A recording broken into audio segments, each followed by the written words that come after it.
Plays a little more disciplined this evening and takes advantage of some penalties. Well, we'll see what happens. The Bailey host builders of the game. The Bombers will start things off with Ryder Ringer. 8th in league scoring. Didn't have a shorthanded goal last night. Interesting. Only won 52% of his faceoffs last night. Very uncharacteristic for him. He's out there along with Cohen Smith and Anthony Piccinino, Tanchuk and Hunks, and of course the birthday boy Kenny Morcourt. He gets the call between the pipes. Morcourt 7-7-2 on the year. Does have a shutout. Goals against a 2.81 and a save percentage of .894. We're underway. Liam Hunks, the newest addition to the Bombers, will dump it in. Picked up by Smith, the Clipper captain, back in his own net. Kindersley quickly got it to center. Tanchuk cut that one off.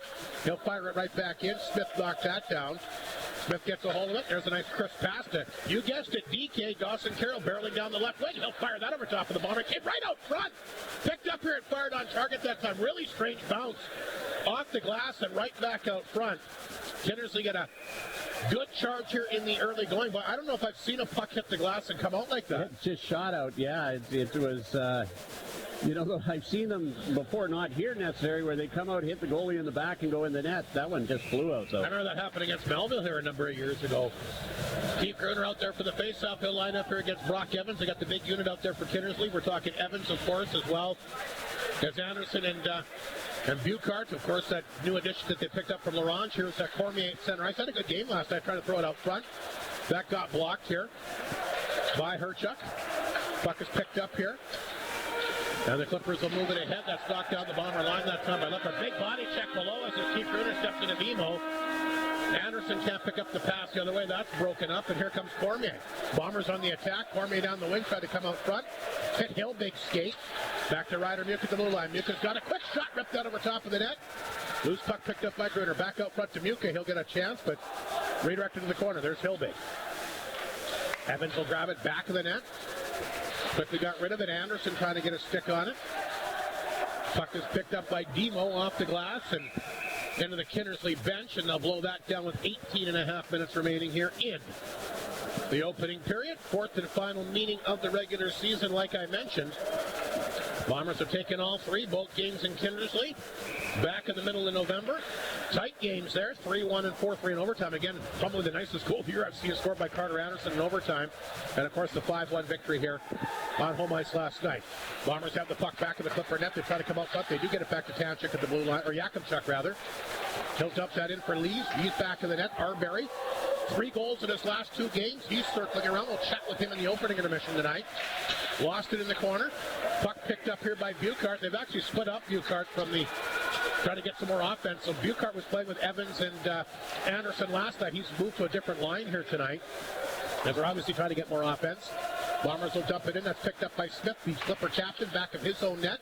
Arbery on top of him. Comes out front. Almost deflected in his own net that time by the Clipper D-man Egan, who was not in uniform in last night's game. Marsden back inside his own zone. Flipped that one back over to Arbery.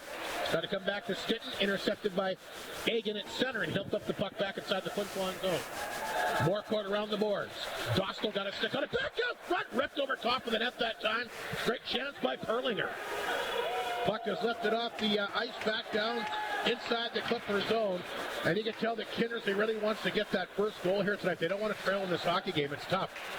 Bombers work it back to blue line. Liam Hunks' chance. Hit a leg. Puck loose in front of the Kindersley net. The Bombers are after it. They'll shovel it wide. Good pressure here again, but picked up by Cunningham. He'll get the puck back to center. And that redirects inside the Flin Flon zone. Grabbed by Hunks. Dostal in on top of him. 3 minutes gone, opening period, no score. Shots, 2-2. Tanchuk to center. Lifts it back inside the Clipper zone. There's Herchuk around the corner, gets it over to Stotner. Stotner will pick it up, he'll lift it back to center. Tanchuk has got it. He'll dump it right back in. Demo after it with Piccinino on top of him around the boards. Hit Carroll's skate, picked up by Stotner. He's got some room. Takes off down the right side, knocked away. Here's a chance now for Piccinino. Piccinino across the Clipper line. Piccinino a chance and a good save. Rebound, they try to jam it in. Puck is loose, O'Halloran down. And somehow he finds a way to corral that puck. Major pileup in front of the Kindersley net there, Mike Slip, but O'Halloran 2 or 3 giant stops right there. Mayhem in front of the bench, or in front of the net. Yeah, that was a great play, as always, by Anthony Piccinino. Had the chance, good shot, good save by O'Halloran, and then a scramble. They had that puck was loose for quite a while. Bombers really storming the front of that Kindersley net. Piccinino, Ringer, and Semper back up there front with Mounier.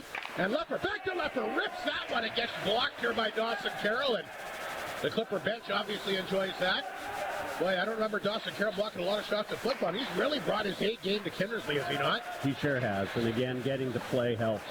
Semp will pick it up. He'll jump and we'll talk with Dawson Carroll like I promised in the second intermission tonight, so make sure you hang around for that. Always fun to chat with him. Here's Tribbles now for Kindersley. He'll pick it up. He's at center. Rips it inside the Flin Flon zone. Moorcourt going to wander out of his own net. Tribbles is there. He knocked it down. Along the boards, that's picked up here by Anderson. Anderson, Clippers leading score. Back of the net. Will get it to the blue line. Looked like the puck came over the line to me, and it did. Blown down here by the official with 15:43 to go in the opening period. And again, Kindersley coming out, got their pedal to the metal. And like I said, I think that we didn't really talk about that in the pregame show, but I think they really want that first goal. They do. It's a far better start tonight than last night for the Kindersley Clippers. Face off outside the Bomber blue line. Gruner will line up against Christian. Gruner wins the draw. Gets tied up. Christian picks up, fires it on target. Moorcourt to save, and he's forced to hang on because Johnson will make his way to the front of the net. You mentioned, of course, some upsets in the SJHL last night. Take a look what's happening around the league here tonight. Didn't see Melville beating Weyburn last night. Got to be honest, kind of surprised me. But I just goes to show you, anybody can beat anybody on a given night. Yeah, absolutely. Melville, by the way, a 1-0 lead on Estevan tonight in the first period. They've only played 30 seconds and they've scored. Battleford Humboldt 2-2 after one. Weyburn a 3-1 lead on LaRange in the second period. So already a lot of games at York and Notre Dame just getting underway. No score being reported there as of yet. Ryder Muka knock it down at center. 2-on-1. There's Muka and Gruner. Muka hangs on. Gruner gets scores! That's number 19 on the season. What a pass by Ryder Muka. One of the guys might slip that we mentioned the pregame show.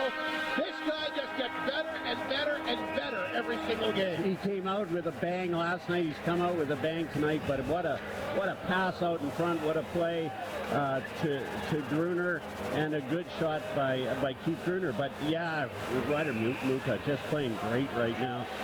Part of that young guns from Flin Flon that you said it in the interview. They just seem to be gaining more confidence. There goes the score clock again. Well, here we go. Anyway, team leading 19th of the year here for Keith Gruner on an absolutely beautiful pass from Ryder Muka. And Flin Flon will take a 1-0 lead here early. And you can tell a little bit of a letdown on the Kindersley bench after they came in. They got their heads down a little bit here. It'll be interesting how they respond from this. Yeah, you're right, Rob. You're looking across there. It seems like they're a little down and out. They need to respond quickly here. Wheeler set for the face-off against Gruner, who's got the goal.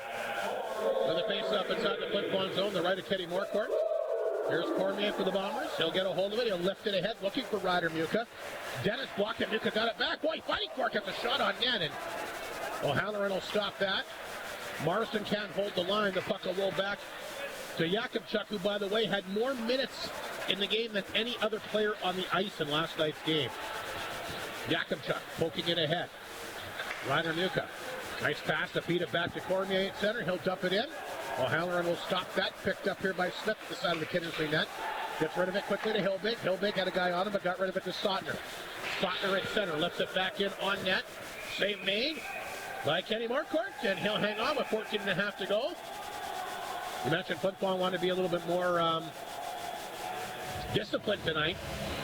It was a really edgy, feisty game. I haven't really seen much of that. We've only played 5.5 minutes. I get it, but not yet. Haven't seen much of that at all. No, well, I think it's too important and too early, but... Dostal to take the face-off here against Joey Lees back inside the Flin Flon zone. This time they left to Moorcourt, and they're trying to get everybody squared away here. Everybody's kind of cheating and jumping in too quickly. As every face-off. So Dostal's going to get waved out. And Perlinger will go in to take the face-off. Ties up with Lees. Bombers move it ahead. Leo Seitz had to go through his legs, couldn't pick it up. Now it comes out. Picked up by Smith. Feeds it back to Hilbig. He'll hammer it inside the Flin Flon zone. Lively boards again. Perlinger was there, but just knocked away at the last second. Fired back in by the Klippers. Cunningham. Grabbed here back of the goal by Hunks, but puck comes to blue line. Held in by Smith. Dostal on the boards. Knocked it down. Back to blue line off the Smith skate. Look out. Here comes Arbery. Reed Arbery quickly down the right side, bringing it inside the Clipper zone. Along the boards, dropped it back to Seitz. Again, he can't find it. The skate tied up there. Puck comes loose. Perlinger can't knock it down, but Kindersley does clear it back to center ice. Here's Hunks. Ahead to Lees. He'll tap that one back in. O'Halloran will come and play it in the corner. Cunningham can't get a stick on it. Picked up by Dostal. Dostal to center ice will lift it back inside the Flin Flon zone. Icing against the Clippers with 13 and a half minutes to go. Big basketball tournament in town there today, right. Mike Slip. Yeah. Made my way down to Hapnock Collegiate. Congratulations to the PAW MBCI team that went undefeated, took first place. The Creighton boys went undefeated, took first place. As for the Hapnock Kings, they beat Split Lake, lost to Creighton. Queens were 2-1, beating Frontier and Creighton, and lost to MBCI. But all in all, an entertaining weekend of basketball. And kudos to all the teams that traveled up with that real bad weather yesterday. Here's a pass to center ice to you, and he got tied up. Here's Evans. He's got it across the bottom line. Walked in and got a good shot away just over top of the net. Didn't see Evans get a lot of room last night. It's a good chance there. Alexander gets it back the other way. Big hit there. Stepping into the Dean man, Egan in the corner. Alexander like a locomotive when he comes at you, but Egan hung in there pretty good with him. Here's Johnson. He'll get a hold of the puck. He'll lift it back to center off of Alexander's mitt. Picked up by Evans across the line. Another shot on target again. Landon Alexander just playing great right now. Game before he had 2 goals against Laurent here. He had 2 goals in a game, and last night I thought he played really well and just showed it again there. You're right, he was barreling in there. He wasn't going to give up on that one. 12:51 to go in the opening period. 1-0 Flin Flon leads, and an early goal here by Keith Gruner. Team leading 19th of the year, on a beautiful setup once again here by Ryder Muka. Clippers looking for a chance. The puck is in front of the Bomber net. They're after it. There's an opportunity fired on target that time by Christian. And Kenny Marquardt makes the save on him. And already in this first period, Mike Slip, Kindersley's had more chances around the net than they had in the first 2 periods of last night's game. Yeah, they're close to getting the same amount of shots as they had in the first period last night. That was a turnover that caused that. Kenny Marquardt right there, though. Off the face-off, Flin Flon has some room. Cohen Semp poked it to Piccinito at center. Piccinito, middle of the ice, ripped out over top of the net. Ringer will get the puck again. Double teamed along the boards. Clippers move it out. It comes back to Marsden. His backhander got blocked. Piccinito after it, back to Ringer. Ringer across the line. Ringer will bring it in deep. There's Ringer. Ringer back in the goal for Piccinito. Piccinito's got a hold of it. Piccinito back to blue line. To Marsden, one timer. That one goes wide, glove side. Piccinito knocked it down, held it inside the zone, tried to get it to Semp in front of the net. That's cut off that time by the Dean man Dennis and sent back inside the Flin Flon zone. Here's Hunks. Back on target. Ringer across the line. Drop pass. Just a chance, and he fires it wide, glove hand again. No chances for Flin Flon, but you got to hit the net. Ryder Ringer zigzagging in the corner. Ringer trying to come out front to Semp. He was open, but couldn't get it to him. Good pressure by the Bombers inside the Clippers zone. Here's Liam Hunks to the blue line. Walked in, fired it. O'Halloran the save. Rebound picked up, but they can't get it out. Tanchuk will rip it right back in. Smith, the D-man back there, got a hold of it around the boards. Tanchuk overskates it. Picked up by Buchart. And he drops this one back to center ice to Wheeler, who had the Kindersley goal last night. Wheeler looking for the loose puck as he crosses the line. Tremendous pace here tonight. Sautner fired that one, but right on the stick of Hunks. He'll bring it out. Hunks to center. Hunks across the Kindersley line. They're offside. Takes a shot after the whistle. They don't like that. Perlinger, who we saw plenty of last night mixing it up, didn't like that, the little shot. Now Cormier mixing it up here as well with the Clipper D-man Egan. Yeah, I think he was in the process of yeah, shooting that. And he it was didn't shoot it very hard. No. Anyway. What pressure the Bombers had there, Rob. They just, made with, and Piccinino goes in, comes out with the puck almost every time. 11:11 to go here in the opening period.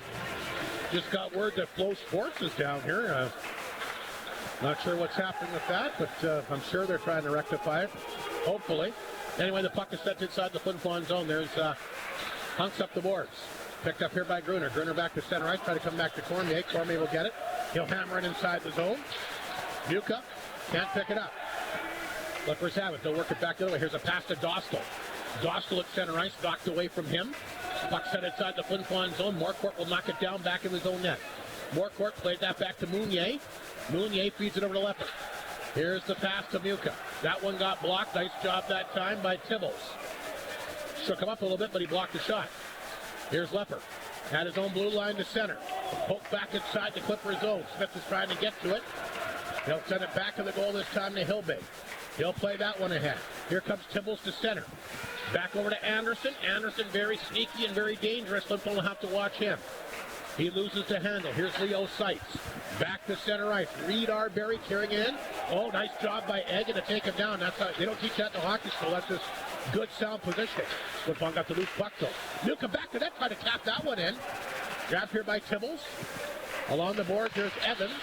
And he'll move that one ahead to Anderson at center. Anderson had that Egan cutting to the net. If he could have got it, so he would have had a partial breakaway here. Here's Jakubchuk. He's spun around. He'll flip the puck up the boards. Egan there to get it. Egan with Lees on top of him. Christian back to Buchart. Buchart at his blue line plays that one ahead. Taps back in the Flin Flon zone. Wyatt sitting in there trying to get that one away from Christian. The puck will make its way to the line. Picked up here by Johnson. Johnson leaves it there for Herchuk. He'll bring it in. Back of the net. Clippers trying to get something going in the Flin Flon zone. That's Christian in the corner. He's tied up. Gets away from his guy. Here's Christian back of the net. Very persistent to the blue line to Demo. Demo has it. Looking for a lane to shoot it. He'll dump it back to the net. Good pressure here by Kindersley. Probably as long as they've got the puck in the Bomber zone in this weekend set. Back to blue line. Hammered on target that time by Demo. And gloved and held on to here by the Bomber netminder Kenny Morcourt. 8:58 to go. Media timeout. We'll take a break. It's a 1-0 Flin Flon lead right here on 102.9 CFER and FlinFlonOnline.com. Clear. Okay. Gourmet Pizza is back at Chicken Chef. Yes, it's the triumphant return of full flavor.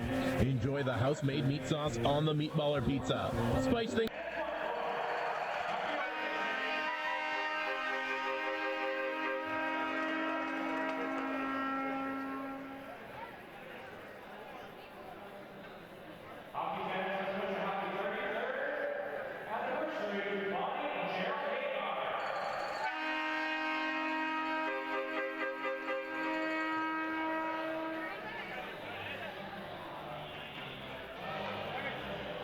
Our community with dedication and generosity, contributing to events and organizations. Hud Bay thanks the people of Flin Flon for their continued support. You're on. All righty, welcome back to Whitney Forum. Media timeout. Flin Flon a 1-0 lead, leading the shot clock as well. Being outshot in this game in the frontline shot clock. You don't see that often, but it's happening tonight. Kindersley outshooting the Bombers 8-6 here on the frontline shot clock. Face off inside the Flin Flon zone to the right here of the netminder Kenny Morcourt. Here's a chance for Ringer. They try to send him in alone. He can't catch up and a roll to the front of the Clipper net. That's grabbed and held on to here by O'Halloran. They're going to actually give that a shot on net. But anyway, good start for the Bombers. Not very many games. I don't know what the official stat is, but you could probably count on one hand when Flin Flon hasn't got the first goal in the game. Yeah. Face off back inside the Clippers zone. Ringer wins the draw, and they're going to blow this down right off the hop here. Ringer and Wheeler were jousting, I guess, before the puck got dropped. A little face off again to the right of O'Halloran. Eventually, he's going to drop this puck. Tell me he's going to. This is crazy. It's ridiculous. I don't understand how hard that is. I know you got to get the guys on their side there, but I mean, the longer you hang on to it, the more chance you have of that happening. Hunks at the blue line. He'll hang on to it. Fire that one off the shoulder. Wicked hop out front. O'Halloran wasn't sure where it was, but the Clippers grab it, and they're away. This is Wheeler down the wing. He'll rip it in. He'll go in and grab it himself. He'll rip that around the boards. Piccinino catches up with it for Flin Flon. He gets it to center. Hilbig got a mid on that.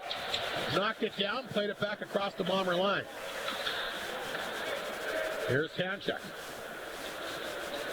Drops that one back to Hunks. Hunks to center ice. To Ringer. Back to Cohenstep. Darting towards the front of the net, but swatted away from him. Here's Dostal. Dostal back to center. Down the wing. Dostal will cut in. That'll hit a stick and go over top of the net. Dostal gets it back. Blue line for Hilbig. Hilbig, quick shot. Nice redirection. That time just fired wide by Perlinger. Clippers back on top of it. A much better effort for them here in this opening period tonight. A lot more offensive zone time for one thing. Can't score if you're not in the offensive zone. Here's Semp. Played that one ahead. Grabbed here by Ringer at center. He'll poke it back in. Smith there to get it. Smith will pick it up. The Bombers were changing, but he's held off at the pass that time by Alexander. Does get it to center eventually. There's Lepper. Back to Ewan. Ewan across the line. He'll hang on. Here's Ewan down the wing. Quick chance, and it ripped out over top of the net. You know, so Halloran sits deep in his net. Yeah. Flin Flon will dump that back in. That's broken up here by Hilbig, and down the ice for an icing call. Mounier will touch up. We'll get a face-off back inside the Clippers zone with 7:10 to play here. The Kindersley Clippers bucking the trend of having large goaltenders, tall goaltenders. Both these goaltenders, O'Halloran and Jamin, both 5'9". You don't see that very often. The old Mike Vernon type. Hey, if you can stop the puck, that's the main thing. You're absolutely right. And smaller goaltenders tends to be quicker. The big goaltenders are more positional. Off the face-off, that's knocked away. Nice play here by Cunningham, trying to catch up with it. Broke that play up and got it back in the Flin Flon zone. There's Yakimchuk up the boards. Evans cut that one off. Played that one back over to Egan. Egan will dump it in. Here's a chance now for Tribbles. Tribbles across the Bomber line. Tribbles hangs on, rips that one. Hit a leg out front and picked up quickly here by Cormier. Cormier, nice pass. Here's Gruner. Down the lane, cuts in, shoots it. O'Halloran the save. Gruner already a goal tonight and gets another good chance, looking for his 20th of the season. Cormier trying to dig that one free. Puck is poked back to center. Yakimchuk will pick it up. He'll send it right back in. There's Demo. He knocked that one down. He'll play it ahead up the middle. And a puck will roll inside the Flin Flon zone. Grabbed this time by Hunks. Ready to come back to Gruner. Cut off that time by Egan. Evans' pass. That gets blocked just outside the blue line. Tribbles has got it. Throws it back inside the zone. Pass too far that time for Egan. But it'll roll back inside the Clippers zone. Grab here by Herchuk. Back to Egan with Arbery on top of him. Egan forced to retreat back to his own net. Arbery on all over him. Egan gets back to that, off the glass. He'll rip it down the ice. That hits Hunks' stick, so icing will be negated. Comes inside the Bomber net, played ahead by Morcourt. Got it back to center. Herchuk cut that one off. Played it ahead to Christian. He'll tap it back to the Flin Flon zone. 5:45 to go. Opening period, Flin Flon in front. 1-0 on a beautiful goal by Keith Gruner here earlier in the opening period. Shots 9-8 now, Bombers in the front line shot clock, but the Clippers have the puck inside the Flin Flon zone.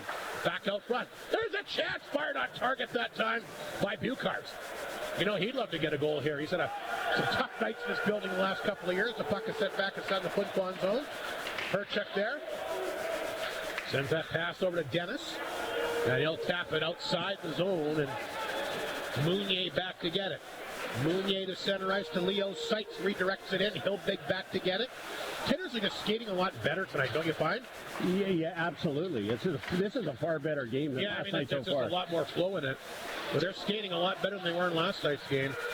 They'll get the puck back across the Bomber line. Mounier tied up here. Look out. That puck just over the glass and out of play. Thought it was coming up here in the press box tonight. Didn't miss by much. 4:49 remaining in the opening period. Our cat-like reflexes, though, Rob, would save the day. Well, I'm anticipating. I'm moving ahead of time. If you wait once the puck is shot, it's too late. It is, yeah. It's amazing how often the puck does come up this way. That one hit a stick and I think got redirected up here. Yeah. Anyway, face-off back inside the Flin Flon zone. Under 5 minutes to go. Dostal will take the draw here against Stinton. Off the face-off. Cunningham's shot. A weak one goes wide, but there's Perlinger after it. Poked away from him. He gets drilled here along the boards. I think the Kindersley bench wanted a penalty here. I didn't see it as hurt. Devo's chance ripped that one just wide. Open net off the goalpost. There's a chance, courtesy of Cunningham. Boy, did Morcourt react late to that. I don't think he knew where the puck was. Racing down the right side, here's Alexander. Alexander on front. Great chance for Ewan, and O'Halloran turns him aside and loses his glove in the process. They blow the play down as O'Halloran doesn't have a glove. Ewan's going to get a penalty here. Takes a slashing call here, might slip as the play was blown down. He mixed it up. I think it was with the Klippers Cunningham, and he gave him a shot. So Kindersley's going to go to the power play here for the first time in the game. This is a big power play for the Kindersley Klippers. They want to get that goal back. Gave up 2 shorthanded goals last night. Yeah, absolutely, and get that back before they head to the dressing room for the second period. 4:17 to go here in the opening period. First power play of the night for Kindersley, which, by the way, right behind Flin Flon, ranked 5th in the league at 19.7%. Bomber penalty kill remains second in the league at 85.3, but a great chance here for the Klippers. Johnson flips that one over to Anderson. Knocked away from him, but it comes back to blue line, held in here. Here's Johnson. Back to Herchuk. In the corner that time for Johnson, over top of his stick. Puck will roll the right point, knocked down by Herchuk. Feeds it back out front, Anderson. Back of the goal to Buchart. Buchart looking for somewhere to go. Blue line to Herchuk, just holds it in. Now he loses the handle. And Gruner will tap that down the ice. Minute 27 remaining in the power play. 3:42 to go in the first period. 1-0 Flin Flon on top. Clipper power play. Marsden got a piece of that one now, picked up by Semp, and he'll rip it down the ice. O'Halloran stops that and leaves it for Demo back of the Clipper net. He'll bring the puck up the ice. Here's Demo. Flips the pass back. Grabbed here by Wheeler. He's across the line. He'll rip that one in. Wheeler will pick it up himself. Boy, this Wheeler's a good skater. Intercepted by Mounier. And he'll play it back to Clipper blue line where it's picked up by Demo. Here's Sotner taking the pass. Sotner to center. Inside the Flin Flon zone. Back to Christian. Sotner will pick up the puck at the corner. Got to come back out front. Knocked away that time by Yakimchuk and sent back inside the Kindersley zone. Clippers get a hold of it. They'll rip it right back in. Here comes Dawson Carroll racing down on Mars. They had something going in the pregame skate here tonight. They did. As they mix it up in the corner, we have Seth knocking his guy down as well, which is Wheeler, but they'll blow it down. Oh, there Carroll comes up and gives Marsden a bit of a whack there. Didn't like what was happening in the corner. Marsden stick laying there. Carroll came up and gave a little bit of a shot when the play was blown down. From my understanding, Mr. Marsden did a lot of talking last night to the Kindersley Clipper bench, and I might have put him off the game. Perlinger was after him. A whole bunch he finally did get in a fight, but the Kindersley Clippers sort of lost their cool. Evans takes the face-off against Lees. Nice face-off win here by Lees. Puck picked up by Arbery. Down the ice it goes, on target to save Maine here by O'Halloran. Just 21 seconds remaining in the Kindersley power play. They'll start it off from square one. Smith sends the pass to Anderson. Anderson gets that one over to Evans. Back to Anderson. He'll pick it up back to the net. That one knocked away. Here's Luke Lepper. Lepper loses an edge. Pinned up along the boards here. Puck laying there. Dug free here by Lees. But they can't poke it out. Puck stays in. But it eventually makes its way to Ewan. He's under the box. The penalty is over. And Kindersley 0 for 1. And I believe they're 0 for 5 last night. So, we heard Clayton Jardine talking about his power play in the pregame interview. The penalty hasn't been happy with it. The Bomber penalty kill was pretty good there. It's ranked second in the league. Yeah, so they were able to keep it to the outside and then get a hold of the puck, fire it down the ice. But saying that, this is good as Kindersley. I mean, they're racing the pucks. They're skating. Sure. They're competing in this game. A lot more life in them tonight, Rob. Christian takes the face-off here against Lees off the draw. The Bombers working ahead to Ewan. Can't poke it out. Christian took it right off his stick. Arbery tried to play that one ahead. Johnson knocked it down there. And they're not turning the puck over near as often tonight. No. And they're winning battles for the pucks. A lot better Kindersley effort here in this opening period, despite being down a goal. They're on the attack again, as they'll get the puck across the Bomber line. Here's the pass to Buchart. Buchart poked away from him. He'll throw it back in, but they're offside. Puck is grabbed here by Hunks. He'll bring it up the ice. Here's a nice pass to Piccinino. Tapped across the line, but Demo took it from him. Back to Buchart along the boards. Puck picked up by Johnson. Intercepted at center ice by Arbery off the skate. Puck rolled back in the Clippers zone. 1.5 minutes to go. Here's Demo. The Christian at center. Back to Buchart. Buchart's got a line on it. Tapped away, though. Good defensive play here by the Bomber captain, Townchuk. Townchuk back of his own net. Swings that pass to Semp. Back to Piccinino. Piccinino trying to lift it across the line. He does. Semp will get a stick on it. Going Semp, though. Loses the handle. Johnson picks it up. Flips it back inside the Flin Flon zone. Racing back to get it. That's Hunks. Up the board. Flin Flon played it back to Ringer. Ringer to center. He'll skate with it across the Kindersley line. Back to Corby. A chance. And O'Halloran's got that one with Steph cutting to the front of the net. And he'll make the glove save with 51 seconds remaining here in this opening period. Once again, it is a 1-0 Flin Flon lead. Yeah, you mentioned Pierce Yakinchuk's ice time last night. That probably, a lot of that had to do with Cole Tanchuk getting in a fight in the second period and getting heaved. But, a year ago, Pierce Yakinchuk was barely getting on the ice, and now he's so steady. He's been fantastic. It's great to see, and they're super, super nice young man. The Bomber goal scorer, Gruder, lining up for the face-off here against Evans. The Clippers win the draw. Hillbig will get that off the boards, but they hit something. They blew it down. So 46.7 seconds remaining here in the opening period. Speaking of Cole Tanchuk getting in a fight, I think he'd be well advised to leave the fisticuffs to others. They need Cole Tanchuk on the ice. Gruner against Evans one more time. Face-off back inside the Clipper zone. To the left of O'Halloran, the netminer. One of the top netminers in the league. And he's made some good saves here in this opening period. Marston can't knock it down. Yakupchuk, got it in his blue line. The center ice, look out. That one will redirect, go flying in the Kindersley bench. Everybody ducking for cover there with 32.9 seconds remaining. Face-off will come just outside the Kindersley blue line. Coach Shrapnel looks like he might be smiling up here. He's a good friend of mine, and he nearly got her there. Puck is picked up off the face-off by Hillbig. He'll dump that off the board back in the Flin Flon zone. Tanchuk thought it was going to be an icing call, but it's not, so he has to play the puck up the ice. Here's Lepper. He'll pick it up. Ahead to Gruner, knocked away from him. Anderson's got it. He'll dump it back inside the Flin Flon zone. Tanchuk back of his own net. Around the boards to Ryder Muka. Boy, what a play he made earlier tonight to set up Gruner. We got Evans dumped on the play. He goes down hard. Puck inside the Flin Flon zone, and that's pretty much going to do it here for the opening period here tonight. And I'll tell you what, that period pretty even there, Mike. Yes, Flin Flon might have the 1-0 lead, but Kindersley right there. There isn't much between the two teams. Kindersley playing a far better game tonight. You mentioned it, skating, not giving up the puck like they did last night. Some good goaltending, although their goaltending was pretty good last night too. But and Kenny Marquardt has played a nice first period for the Bombers. So a far better hockey game tonight on Hockey Day in Canada.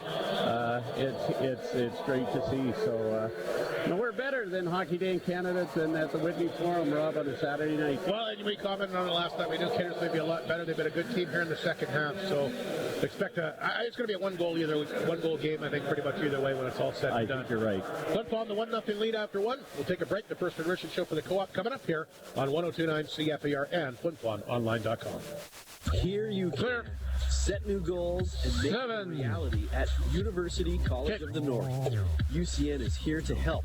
Whether you want to land your dream job, advance your career, or just get started, UCN has a variety of flexible programming offered right in your community and surrounding areas. Don't wait. Start now and take the first step toward achieving your goals. Visit ucn.ca to apply. UCN, here you can. University College of North Satino Tigis Kino Magainao, Aikantopa Dienao, UCN.ca, UCN Tegutagan, Paris, Panu. The North of 53 Co-op is not just a building, card lock, or a food store. It's a group of people working together to help their neighbors build our community. The North of 53 Co-op is a different kind of business. It's built by you and for you. Co-ops are found all across Western Canada, but the North of 53 Co-op offers the products and services needed by us. That's why it's not just a catchphrase, it's a fact. At the North of 53 Co-op, you're at home there. Creighton Furniture and Appliance Center proudly sells Maytag because of their commitment to quality and durability. Inside your dishwasher, you can have lasagna dishes next to your forks and knives. Inside your Maytag washing machine, a favorite shirt next to a stained pair of jeans. Because inside both, you have MCT, Maytag Commercial Technology, industrial-grade components that ensure years of dependable use. Come see how Maytag can make your life easier at Creighton Furniture and Appliance Center, Main Street in Creighton. You're You're on. Alrighty, welcome back to Whitney Forum, the first intermission show for the co-op. Once again, a 1-0 Flin Flon lead here after one, and what a beautiful goal it was. Ryder Muka, just an absolutely sensational setup in front of the net. Keith Gruner gets himself into the perfect spot there. Mike Slippy goes 5-hole, and I don't know if there's a goalie in the league that would have stopped that. No, Absolutely beautiful goal for Keith Gruner's team-leading 19th of the season. Ryder Muka with two great first periods. His first period last night, I think he got both goals in the first. No, maybe. I can't remember. No, it was 1-0, so he got the second. But Ryder Muka is playing fantastic hockey right now. Well, and he had the game-winning goal against the Humboldt Broncos on the weekend, and he had a nice setup here. He had a nice setup on that weekend, setting a beautiful setup again tonight. So, like we said, the 17-year-olds, they just need to get better each and every single time out. Carter Cormier, by the way, was given a second assist on that one. Shots were 12-8 Flin Flon, and the Klippers 0-for-1 in the power play. Flin Flon just one single power play. You know, what's interesting, going back to what Mike said about the discipline, they took a lot of penalties in that Humboldt weekend series, too. Yeah, they did, and you know, you got to stay disciplined. They've got a good penalty kill, but somebody's gonna beat you. And you know, you go up against the Melforts and even this a Kindersley Clipper team like they're playing tonight. You got to be careful. Anyway, shots 12-8 Flin Flon. The Klippers 0-for-1 the power play. Flin Flon still looking for their first opportunity of the game. When the Flin Flon Bombers lead after one period of hockey this year, once again a very impressive 16-1 record. When Kindersley trails after one period of play this year, 2-11-1. We'll see how they respond. They've definitely had a lot better effort tonight, and it's only one goal. And I'll tell you what, their forecheck has been outstanding. Yep. They're winning some battles for loose pucks. They're winning a lot of face-offs, doing a lot of little things within the game right now to maybe try and turn things around here at the Whitney Forum, where they haven't had a lot of success in recent memory. It's a cliche, but you just said it, Rob. You got to do the little things to win the game, and that's exactly what the Kindersley Clippers are doing. So are the Flin Flon Bombers, for that matter. So it's a far better hockey game tonight than we had last night. We'll take another break.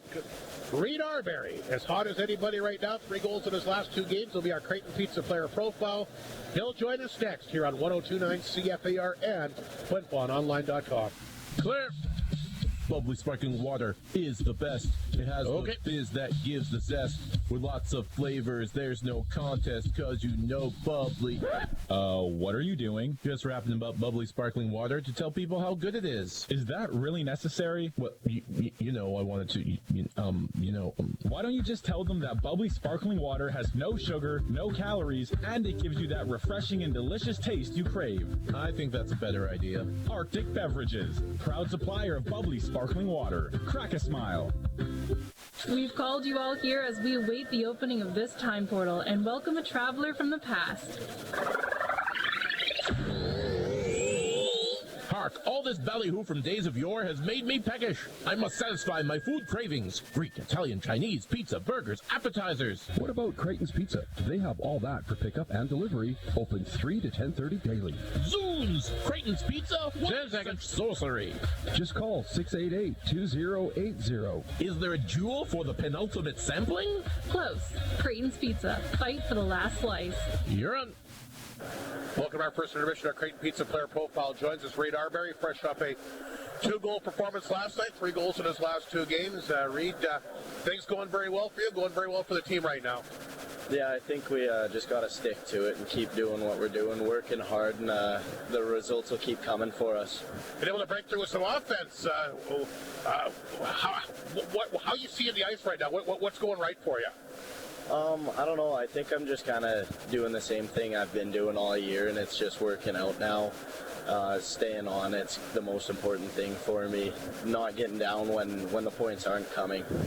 And the fact of the matter, the more games you get under your belt, the better. The more comfortable you feel, I suppose, right? Yeah, for sure. The more I get in the league, I was just getting more familiar with it, and every game's a little more comfortable now.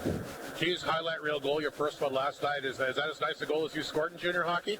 Yeah, that overtakes last year for number 1. Well, it was a nice goal and 2 goals goals, and I saw you had a chance to get the hat trick there a few times late in the game, but obviously seeing the ice well, but most importantly, the team doing well. 20 games now without a regulation loss. What's been the secret to the success?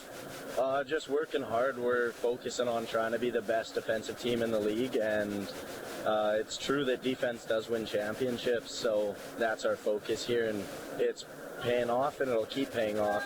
You know, Kindersley, your opponent this weekend, which is ironic to me because I thought the 2 games in Kindersley back in November is kind of where your season turned around. Yeah, I agree with that for sure. That was kind of when some of the guys realized that we have something special in the locker room, and I think that we've just gotten closer from there, and it's all been falling into place. Pretty feisty game last night. Were you surprised? Not very often you see 3 fights in half a season, let alone a 1 hockey game. No, it's exciting, though. You never know what you're going to get when you're coming into the Whitney Forum, and honestly, those games are more fun to play in anyways, so being on the bench for that, it's exciting, gets you into the game, has a little bit more energy with the crowd there for sure. Was Kindersley this feisty in their own building back in November?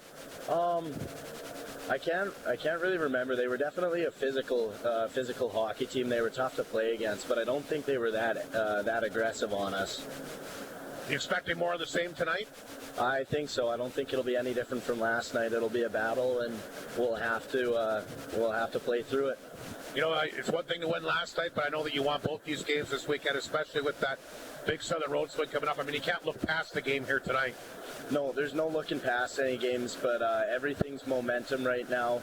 We're just trying to keep building and then keep everything rolling into playoffs. SDHL regular this year, we're starting to see it to pay off. What did you learn about playing your first year in the league? What did you take away from last year's team that had so many special players on it?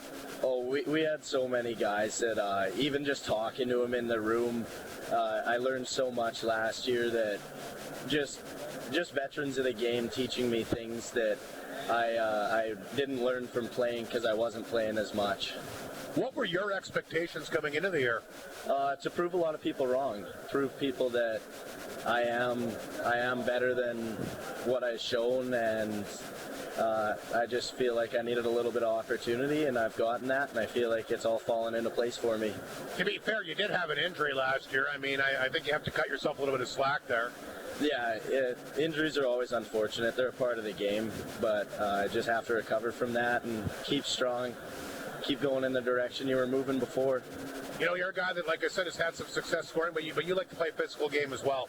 Yeah, I do. I definitely like getting in the corners and playing that aspect of it. Maybe I run my mouth a little bit too, but that's all part of it. Let's talk about down the stretch here. Last year, the team had such an incredible run.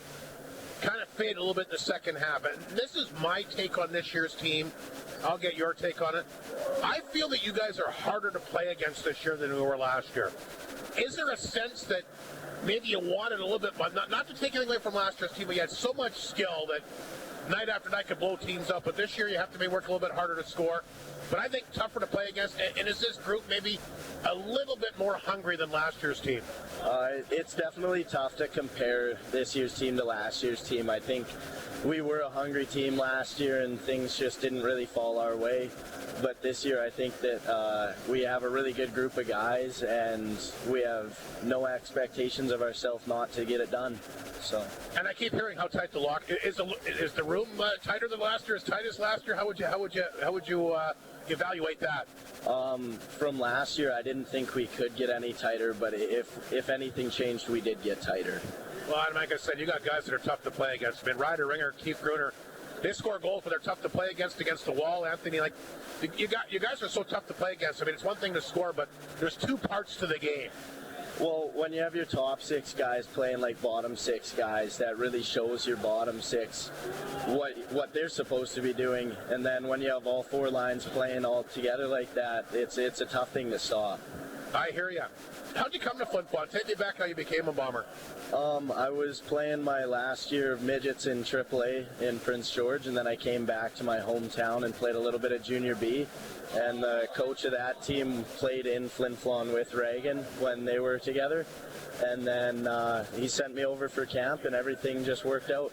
Did you know much about Flin Flon before you talked to your coach? Not much at all, no. I barely even heard of the SJ before then. What's your thoughts on the SJHL? It's been the best couple of years of my hockey career so far. I hear you. Quickly, the best moment for you in your hockey career could be anywhere you played, any type of level. I'm saying it's got to be my first game for the Flin Flon Bombers. It was such a surreal experience walking out onto the ice, hearing the stadium go crazy like that. It's not much that there's nothing else that I've seen that's really like that. You had to pick a moment for you on the ice with this team. What would it be? I think I've said it before, but it would have to be my first goal. That's just such a special moment that you're not going to forget. I hear you. And, of course, last night a pretty good game, too. Hopefully more to come. Listen, Reed, thanks a lot for this. Good luck against the Klippers tonight. Good luck down the stretch. Before you know it, it'll be playoff time. Absolutely. Let's get excited, Bomber Nation. That's Reed Arbery, our Creighton Pizza player profile here on 102.9 CFER and FlinFlon.online.com. The Winter Whiteout event is back at Northland Ford. Purchase a 2 for the first period vehicle, and you'll be entered to win a travel voucher valued at $5,000. All right, sir. Get discounts of up to $9,000 on select F-150s, or choose finance rates as low as 0%. Come see the Ford Bronco Sport, or check out Northland Ford's selection of pre-owned inventory. Drive one home, and you're in to win that $5,000 travel voucher. The Winter Whiteout event, on now at Northland Ford, Flin Flon, and The Pod. The dealership you tell your friends about. McDonald's at your Walmart location is proud to present the Showdown menu in honor of 2 of the big elite players in the NHL, Austin Matthews and Connor McDavid. The Showdown menu puts the new barbecue quarter pounder in honor of Austin Matthews up against the McDavid burger, the popular Big Mac. McDonald's also presenting their all-new triple cheeseburger known as the Hat Trick. The new sandwiches and all your McDonald's favorites available at your Flin Flon drive-thru location all week from 7 a.m. to 9 p.m. McDonald's and Flin Flon, proud to support hockey and proud to support your Flin Flon Bombers. With the holidays coming to a close, your fridge is bound to be looking a little empty. Would you like to check the refrigerator? Go check the fridge. Good call. That's why 1029 CFAR is here to help fill your fridge after the holidays. Simply enter to win an 18 cubic foot fridge from Creighton Furniture and Appliance Center and groceries to fill it with. What a time to be alive. Go to the sponsor locations and drop your name in the bucket for a chance to win. The draw will take place on January 24th, so enter your name to help fill your fridge after the holidays. Look at all the junk food. Sponsor locations include Creighton Furniture and Appliance Center, north of 53 Consumers Co-op, and Eddie's Family Foods. Special thanks to Untamed Acres Kitchen for also helping to fill your fridge after the holidays. You're on. Alrighty, welcome back to Whitney Forum. The Bomber coaches have made their way back to Benton. That means the two teams can't be too far behind. McDonald's out of town scoreboard tonight. Elsewhere around the SJHL, they got quite the game going on in Humboldt tonight. It's 3-3. Stars and Broncos. That one now late in the second period. Estevan Melville. 1-1 after one. Weyburn a 5-1 lead on LaRange now midway through the second period. And the Yorkton Kindersley game, or the Yorkton Notre Dame game, rather, not reporting, so I'm assuming that's probably a neutral site game somewhere tonight. Manitoba Junior Hockey League. 2 games in the second period already. Neepawa 2-0 lead on Steinbach, and Selkirk and Swan Valley 1-1. Dauphin leads the Blues 2-0 after one, and no score in the opening period. Vernon and Winkler. Wild card weekend in the NFL. Not much of a surprise, Kansas City.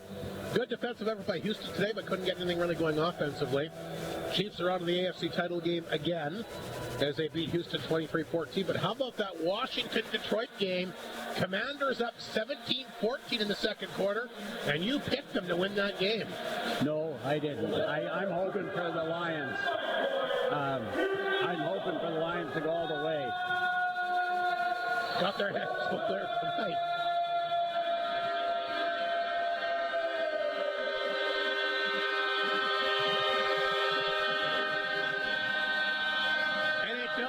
Here tonight, we got a couple finals from today.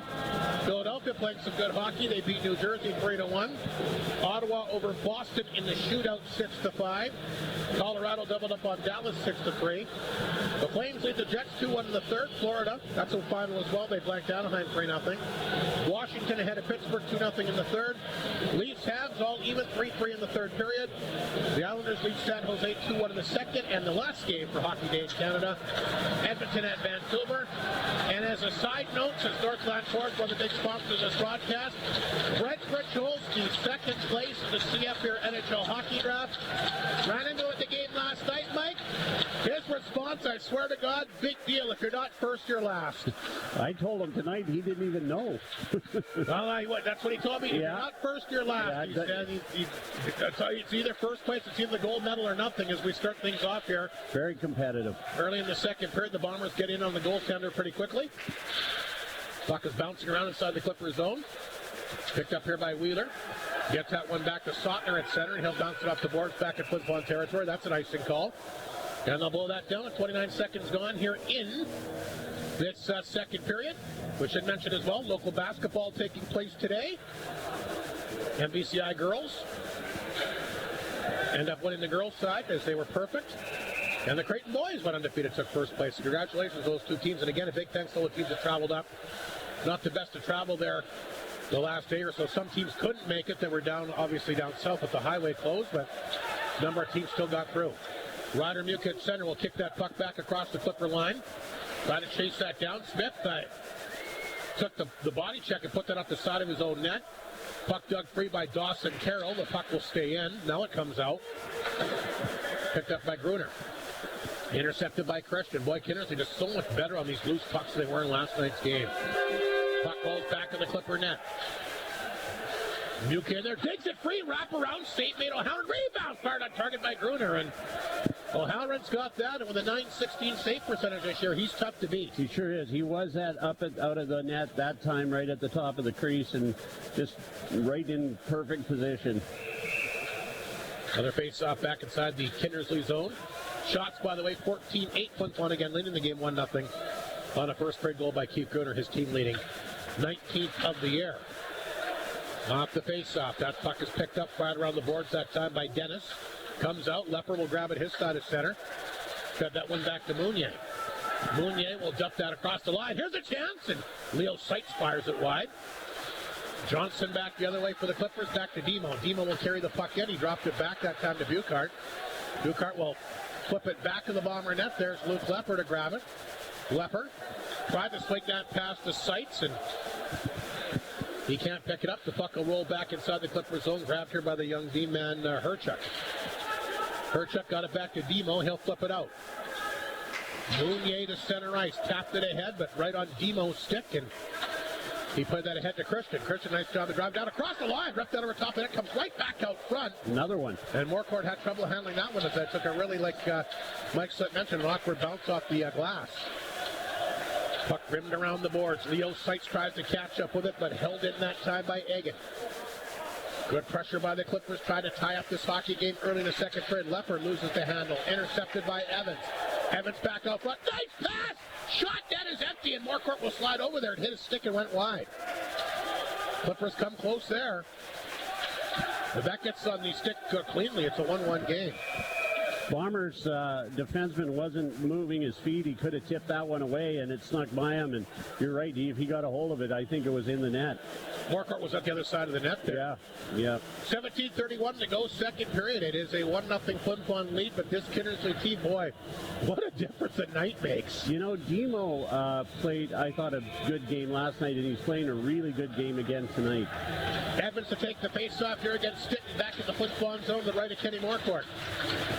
Flin Flon continues to lead the game 1-0 right off the face-off. Here comes Alexander. He'll tap it in. Alexander will pick it up. Gets a chance. Fires it off the left pass. Look out!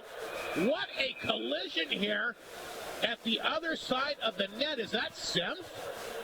I think so. It's either him or it's Ewan, I think. Yeah. Ewan getting tangled up here with Smith for the Clippers, and Ewan, what a nasty pile-up that was. I can't believe that Ewan got up that quickly. It wasn't anything dirty. It was going to the net. Just got all tangled up with each other and slid into the boards. It's kind of reminiscent of the Carruthers crash, you know. He just tripped over the goalie's stick and flew into the boards a couple of games ago, really hurting his shoulder. Face off back inside the Klippers zone to the right. Here it is here. O'Halloran. Oh, he's lucky he didn't get caught up in the with the goalpost too. Face off back inside the Klippers zone as the Bombers try to jump on it. Oh, there's a penalty there. There was a penalty hand out to Kindersley, so Flin Flon's on the power play here. You're right, I thought it was just two guys kind of competing for the puck there, Mike. I didn't realize the penalty, but Flin Flon only had the one power play last night. They're getting a power play here off the hot rep, and the Klippers have the puck. They throw it out, looking for a short-handed goal. Almost tapped in that time by Christian. Boy, that was close. Here comes Flin Flon the other way. Cohen sent, knocked away from him, but he got it across the line. Now it's intercepted again and sent the length of the ice. Luke Lepper will go back to collect the puck deep inside the Flin Flon zone. There's Luke Lepper. Looking to pass to Ringer. Ringer to center ice. That's picked up here by Hunks. He can't pick it up. Knocked away from him. Lepper feeds that one back. Picked up by Ringer across the line. Try to get that back to Semp. Broken up that time by Evans, and he'll flip it back to center ice. Lepper waits for it. Boy, Flin Flon not been able to set up. We're down to 56 seconds remaining in the power play. Hunks lays it back to Ringer. Back out front to Cormier. Off his skate, puck is sent outside the zone, and Tanchuk will grab it at his own blue line. Great penalty kill here by Kindersley. Leo Seitz takes the pass, try to dump it in. Once again intercepted by Herchuk, set the length of the ice. Tanchuk will pick it up, back of the net, look out, here comes Cunningham on top of him, but he just gets rid of it. Leo Seitz to center. Lees picks it up across the line. Lees throws it out front, pitched into the redirection and kicked away that time by Cunningham. Lees at the right line, rips that one well over top of the net. Puck knocked down by Seitz. Blue line for Tanchuk, a quick chance, hit a stick, went wide. 12 seconds remaining in the Bomber power play. Here's Piccinito, back of the goal. Puck is bouncing, try to tap that out front. Seitz will get to it. Around the boards, Lees will grab it. Lees got it in tight. Blue line for Tanchuk. Power play over. There's a chance. Puck rolling behind O'Halloran, but they get it out. Tanchuk that close to making it a 2-0 hockey game. Puck set back in the Flin Flon zone. The defenseman saves the day there because it was behind O'Halloran, and the player got him behind and knocked it free. Here's Ewan back on the ice. Good to see him right back out there. Back of the goal this time for Stinton, trying to spin away from traffic. That's picked up here. Flip to the far corner. Here's Buchart. Up the left side for Johnson. He'll knock it down. Johnson back of the Bomber net. Johnson hanging on to it. Throws it back out front. Nice pass to Buchart, but can't get rid of Alexander. Puck picked up in the corner. Grabbed by Ewan. Ewan, nice pass. Here's Alexander to center. Barreling down the wing. Alexander cuts in a shot. Kicked away by O'Halloran. Ewan throws a nice body check on his guy. Clippers get the puck back. Picked up by Demo, and he'll flip it up. Boy, a long time between whistles here. We're down to 14-18 already in the second period. Here's Marsden. Pass up the middle to Cormier, got a piece of it. Evans knocked him off the puck. Comes back to center. Grabbed this time by Alexander and sent back in. It remains a 1-0 Flin Flon lead with a 14:03 to play in the second period. Puck grabbed out of the corner here. Ryder Muka had that beautiful setup in the opening period, tried to make something happen, pinned up along the boards. Grabbed here by Gruner. He's got the goal. His backhand pass intercepted, though. Here comes Sotner. Trying to get back to center, cut off by Cormier. Back to Muka. He'll kick that across the line. Muka tried to get it tight. Look out, he takes Smith down. Penalty. And he slew-footed him a little bit there. I'm not surprised by the penalty. So Kindersley going to the power play for the second time here tonight, Mike. They weren't able to set up well on that first power play. They want to have a little better effort and get some shots on Kenny Marquardt. Most of the play so far has been in that Kindersley end this period, so this is a good opportunity. So the Clippers will try to get a power play goal. 0 for 5 last night, 0 for 1 tonight. This is their second chance. Again, their power play ranked 5th overall. The Bomber penalty kill ranked 2nd. We'll see what happens here as Evans lines up for the face-off. against Semp. They get the puck back to the blue line, knocked down here by Herchuk. There's a chance, wide open net again there. Buchart can't pick it up. Puck redirects over top of the Bomber net. That's grabbed here by Ringer. Ringer along the boards, tied up with Evans. There's a bouncing puck, and Semp will slap that one down the ice. O'Halloran will stop it. Puck is picked up here by Herchuk. Played it back to Johnson. Johnson lost the handle. Evans has got it, plays it back inside the zone where it's picked up here by Anderson. Anderson the center to Buchart, back to Anderson. He'll get it in deep. Buchart along the boards, a little bit of room. Look out, Buchart. Nice pass up front. They score. Power play goal. Evans is there, and that's why they brought in Buchart. Mike Slickford moves like that. Great move on the D-man. Plays it up front. Evans ties up the game. It's 1-1. Power play goal by the Klippers. Yeah, a little celebration. Kenny Marquardt was not happy with that after that goal. But yeah, it was a beauty. It was a really, really good goal. Kind of similar to the Bombers' first goal. So Evans will get the goal on the power play. He's had himself a great year. Berlinger and Marsden having words again. 7th of the year. Buchart will get the assist. That'll come at the 6:06 mark here in the second period. It's all even. Kindersley able to get a power play goal for the first time of the weekend. They've tied up the hockey game at 1. We knew it would be a tight game tonight. Kindersley playing very, very well. Looking to win a game in Flin Flon for the first time in more than 5 years. Big hit there. Marsden taken down by Berlinger. Berlinger got the stick up a little bit high on him. Play continues as the Klippers will get the puck inside the Flin Flon zone. It rolls to the side of the Bomber net. Look out, Marquardt down. Thought he had it, but he doesn't. Marsden has it. He'll move that one ahead to Alexander. Alexander to center. Lost the handle. Puck picked up here by Cunningham. Alexander took a bit of a run to him. Here's Marquardt out of the net. Clippers knock it down the blue line. They hold it in. Puck rolls to the side of the Bomber net, picked up by Marsden.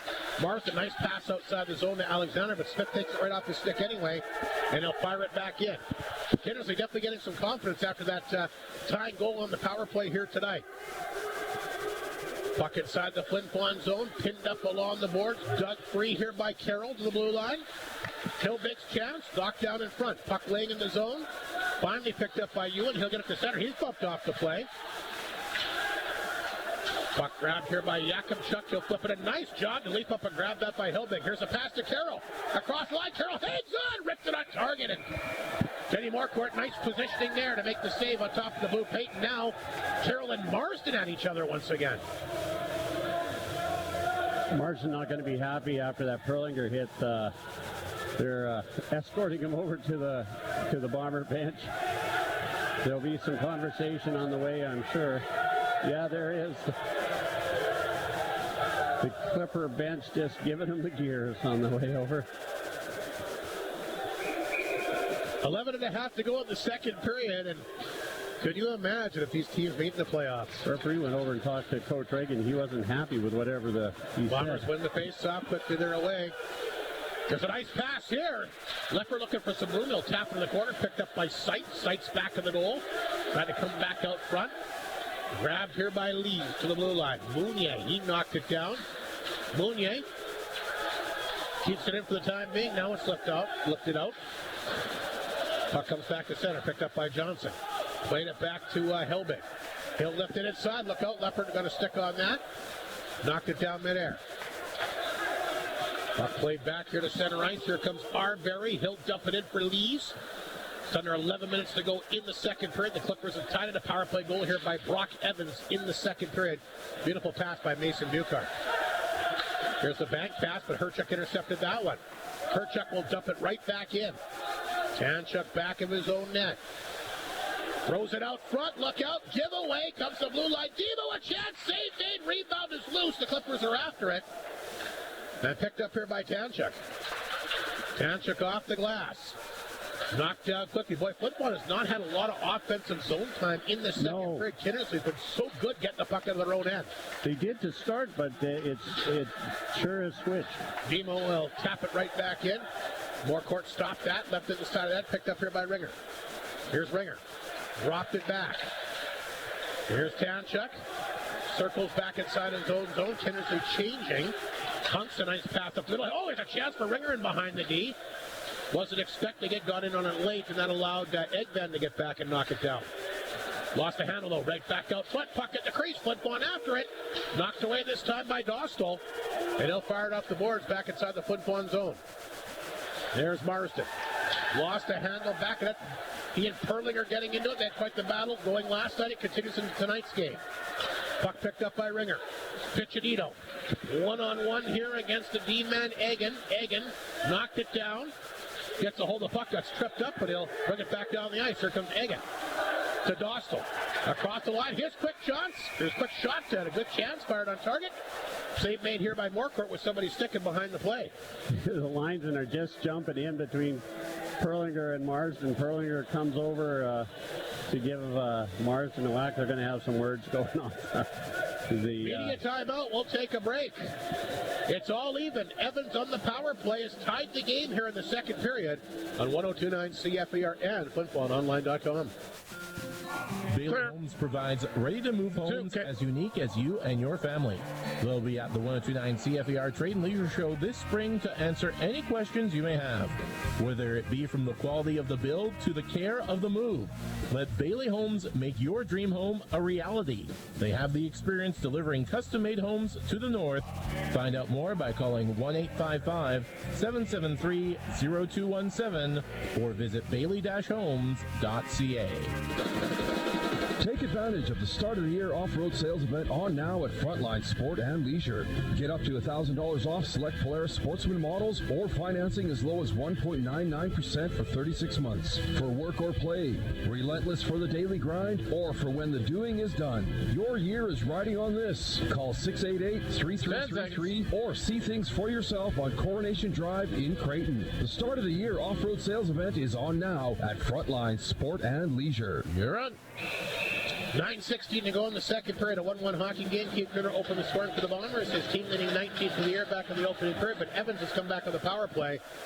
On a nice setup by Mason Buchard. We're all even here in Kindersley. I'd say has the edge to play here in the second period, Mike. Yeah, you're absolutely right, Rob. They're just skating so much better. He'll knock that down at center. He's quickly across the Bomber line as Kindersley's been definitely going on the offense there. Flin Flon has really not been able to establish any offensive zone time. Puck is flipped back up the ice. Hilbig will knock that back ahead to Johnson. Tap to Christian. Lost a handle. Grabbed by Gruner. Trying to tap that one ahead for Cormier. Intercepted again. Here's Mason Buchard. Buchard across the Bomber line. Nice drop pass. Christian tripped up here. Picked up here. They walk it back out front. A nice opportunity that time for Avery Johnson. And I thought there was going to be a penalty call there. I think there should have been, Rob. Refs didn't see it that way, but sure looked to me like there should have been one. Yeah. I'd like to see that again, but looked to me like there should have been a penalty there. Yeah, the Klippers are just flying compared to last night. Look, two different teams. 8:36 to go, second period. Shots are 18-16 Flin Flon. 1-1 game. Leaves to take the face-off here against Wheeler. Wheeler wins the face-off. Right back to blue line. Demo's shot. Hit a stick, went to the corner. Puck is picked up and held on to here by Wheeler. Wheeler back out front. Here's Demo. Demo a chance. Blocked that time by Arbery, and he'll knock it down and take off. Arbery by himself crossing the line. Here's Reed Arbery. Reed Arbery, a good move and just flipped it wide. Sights went in there. Arbery got knocked down back. That centered out front, picked up by Carroll. His backhand pass, picked up by Sautner. Sautner to center. Up the back of the Flin Flon zone. There's Township. Moves that one ahead to Sights. Sights back to Lees. Lees plays it back to center ice. Picked up here by Sights. Sights across the line. A shot over top of the net. Wild hawk back out front to Joey Lees, who sends it out front, but knocked away with the goal stick that time by O'Halloran. Here's Perlinger. Back to center. Up to back across the Bomber line. Jakubchuk raced in there. That's tapped away from him. He goes down. Puck is picked up by Arbery, and they'll flip it off the boards back down the ice. There will be an icing call. Egan will touch up. 7:27 to go in the second period. Every Clipper, when they get a chance, takes a little push to Mr. Marsden. I know there was a war of words on the bench last night. continuing over tonight. 7:27 to go. Face off back to the Flin Flon zone. They're going to make their way from the left circle over to the right circle as Kindersley goes over a bit of a game plan. Got a big face off in the Flin Flon zone. The left here of the goaltender Kenny Marquardt. Dostal lining up here against Wyatt Stitton. So they dig in here. Nice face-off win by Dostal. The Clipper player fell down. It was Perlinger gives Marson a chance to get up the ice. And he dropped that one back to the goal. Picked up here by Alexander. That shot got blocked. Never made it through to the front of the net. Stitton after it. Stitton down on all fours. Gets right back up. Penalty coming up to Flin Flon this time. Perlinger taken down here. Interference penalty going to be called. Boy, oh boy, in the offensive zone. Going to go to Leo Seitz here. Coach's nightmare. Sorry to Alexander. And Kindersley just got a power play goal. Boy, this is a big, big penalty kill for Flin Flon in this game. Yeah, absolutely. Out-of-town scoreboard tonight. Plenty of other games in the SPHL. We got Weyburn a 6-1 lead on LaRange after 2. Estevan Melville 1-1 in the second. And Battleford Humboldt remained even at 3 in the third period. 1-1 the game here. Another power play for the Kindersley Clippers on a tough penalty against Landon Alexander. And the Clippers work it back to blue line. Johnson puts it right back out front. There's Buchart. Knocked away back of the goal that time by Hunks. Evans intercepts, sends it back to blue line. Puck held in. Here's Anderson. In the corner for Buchart. To Anderson. Anderson at the line. One-timer. Great shot. Rebound. Good. Too good. Saved by Marquardt. He's got to reach out and grab it. Puck was loose. Referee lost sight of it. Boy, Kenny Marquardt, 2 gigantic saves there on Brock Evans, who's got the goal, and he made a pretty good save here on Avery Johnson as well. Kenny not happy with, I think it's Buchart he's mad at. Oh, maybe not, but he's mad at one of the Kindersley Clippers for poking at him. Well, the puck was loose. Yeah, it was loose. They had every right to. You're right. So a couple of great opportunities there for Kindersley, who come close to the power play again. Buchart to take the face-off here against Ringer. Back inside the Flin Flon zone. Off the draw. Ringer can't poke it out. He'll get another chance, and this time he does. Somebody has a broken stick there. And he's playing with it. He's going to get a penalty for it. Or is it? No, he's going to get the penalty for the slash for breaking the stick. Oh, that's it. Yep. The penalty going to be handed out here, I think, to Perlinger. Or, sorry, it's going to go to number 10, Herchuk. So that will negate the Kindersley power play. We'll be 4-on-4 here for a minute 20. Then the Bombers will get a brief 40-second power play. Herchuk skated with his stick for a little while, and I thought maybe the referee called him on that, but no, you're right, the slash. 6.5 minutes remaining in the second period. Shots are 18-17 Bombers, a 1-1 game. Lot different Kindersley team here tonight. The Kindersley bench having words with Kenny Marquardt. Clippers grab the puck. We've been a lot of jog back and forth here in these 2 games. Christian banned on it at center, but still got enough of it to get it back to Smith. He'll throw it back to Demo inside the Clippers zone. Demo played it back to Smith. Smith will try to get back on track here. Pass on the left side for Demo too far. Rolled over to Tanchuk. Swings that pass over to Yakimchuk. Headmans it to Piccinito. Piccinito down the wall. Can't beat Demo. Puck comes out front. Bouncing puck. Corday after it. And his skates can't pick up the puck and fire the shot. Demo to Smith. Smith for Kindersley to center ice. Here comes Smith. Knocked away from him. Smith will go back to get it. Here's Smith circling once again in his own zone. He's got some room. He'll take it to center. Smith across the Bomber line. Hangs on. Off the stick over the glass and out of play. 5.5 minutes to go in the second period. A 1-1 hockey game, and Flin Flon will go to the power play for just the second time in 25 seconds. Face off inside the Flin Flon zone to the right here of Kenny Marquardt. Joey Lees to take the draw here against Evans. Off the draw, comes right back to Hilbig. Hilbig gets that over to Dennis, a quick chance. There's a good save by Marquardt. Tracking the puck very well tonight, Kenny, on his 20th birthday. He sure is, yeah. Kenny's made some really nice saves tonight. Shots are now dead even at 18 apiece, the front line shot clock. I actually think he's had tougher shots than O'Halloran tonight. He definitely has, especially in the second period. I don't think O'Halloran's had to make a tough save in the second period yet, has he? No, I don't think so. Off the face-off.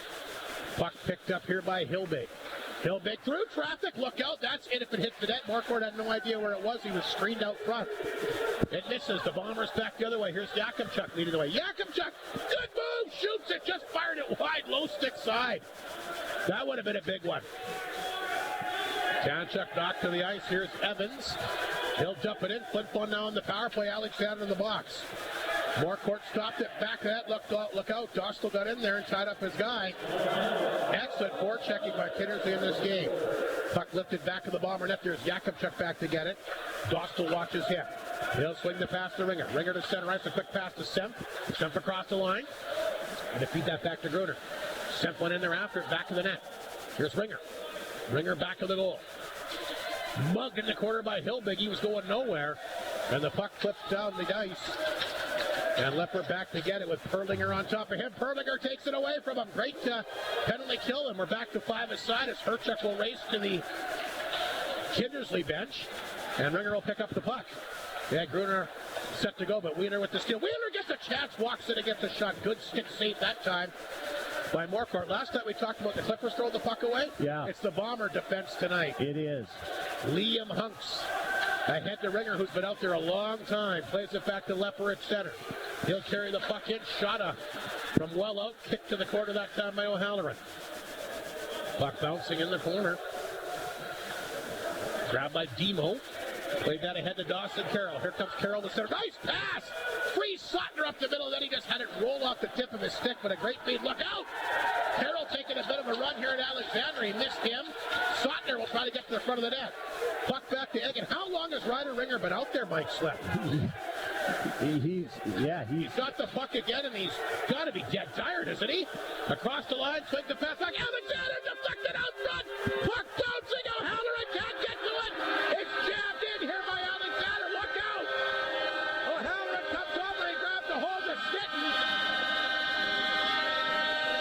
There might be a goaltender interference on this, but I don't of course think there's no replay, right? I don't think there was. I think it was all, the incidental. Here's the replay. Well, we'll get a look at it right now. Oh, this is, yeah. Ryder Ringer, I don't know how he had the steam to get down the ice. He's been out there for an eternity.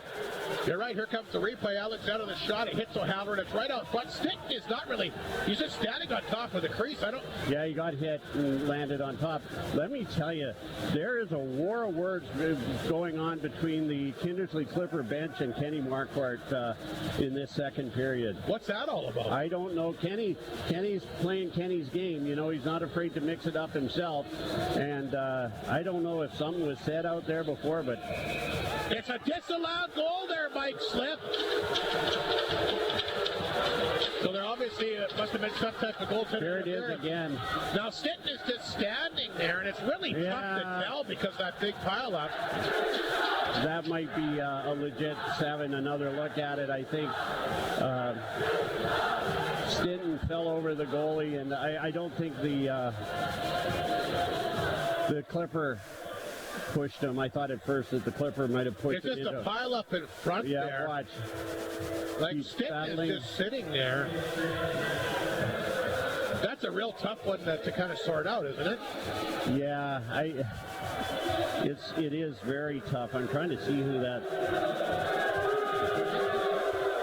Anyway, they've Clayton Jardines called the referee over, but it is a disallowed goal. I'm tell you, Rob, it's a good thing this game is closer. I believe it would get out of hand. There's a lot of animosity out there right now. So they're discussing this downstairs, or it is a disallowed goal. It remains a 1-1 game. The faceoff going to come outside the Clipper blue line. Alexander was certainly out of the blue paint, but I think Stinton was mixed up with the goalie. Whether he was pushed or not, I'm not sure. So Stinton will take the faceoff here against Evans. Clippers win the faceoff. Up the middle to Evans. He'll tap it right back inside the Flin Flon zone. There's Yakimchuk. Around the boards. Yakimchuk. Evans on top of him. Yakimchuk knocked down, made a good play. He'll play it ahead. Here's a chance for Alexander, breaking away from D. Alexander in alone. Alexander finishing up. Can he? No. O'Halloran picked up the left side. Back out front to Alexander again. O'Halloran is down. So I'm not sure what happened happened to him? Alexander got in there, got the chance. O'Halloran is down. He's slow to get up. He ran into his own player, or his own player ran into him on that one. Holy, Alexander with not only was there a burst of speed, but strength, pushing the Kindersley Clipper defenseman off the puck, and then off he went. And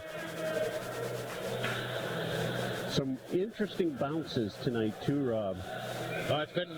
This does kind of feel like a playoff game. It sure does. This is a great game compared to last night. 2:58 to go, second period. It's a 1-1 game. Face off back in the Clippers zone. Off the draw. Flin Flon knocked it down. Cormier. Right back to the blue line. Here's Hunks. He'll get a quick shot away, and a glove save made again by O'Halloran. He'll reach out and grab that. Shots 22-19 Flin Flon here on the front line shot clock. Gruner, who's got the goal for the Bombers, lines up for the face-off here against Christian. Off the draw. Puck picked up here by Buchart. He assisted on the power play goal, throws it back to center. Tanchuk's got it. And he'll play that one back to Cormier, who will dump it right back in. Here's Hildig. Flin Flon, the forecheck back up front. There's a chance they score! Keith Gruner!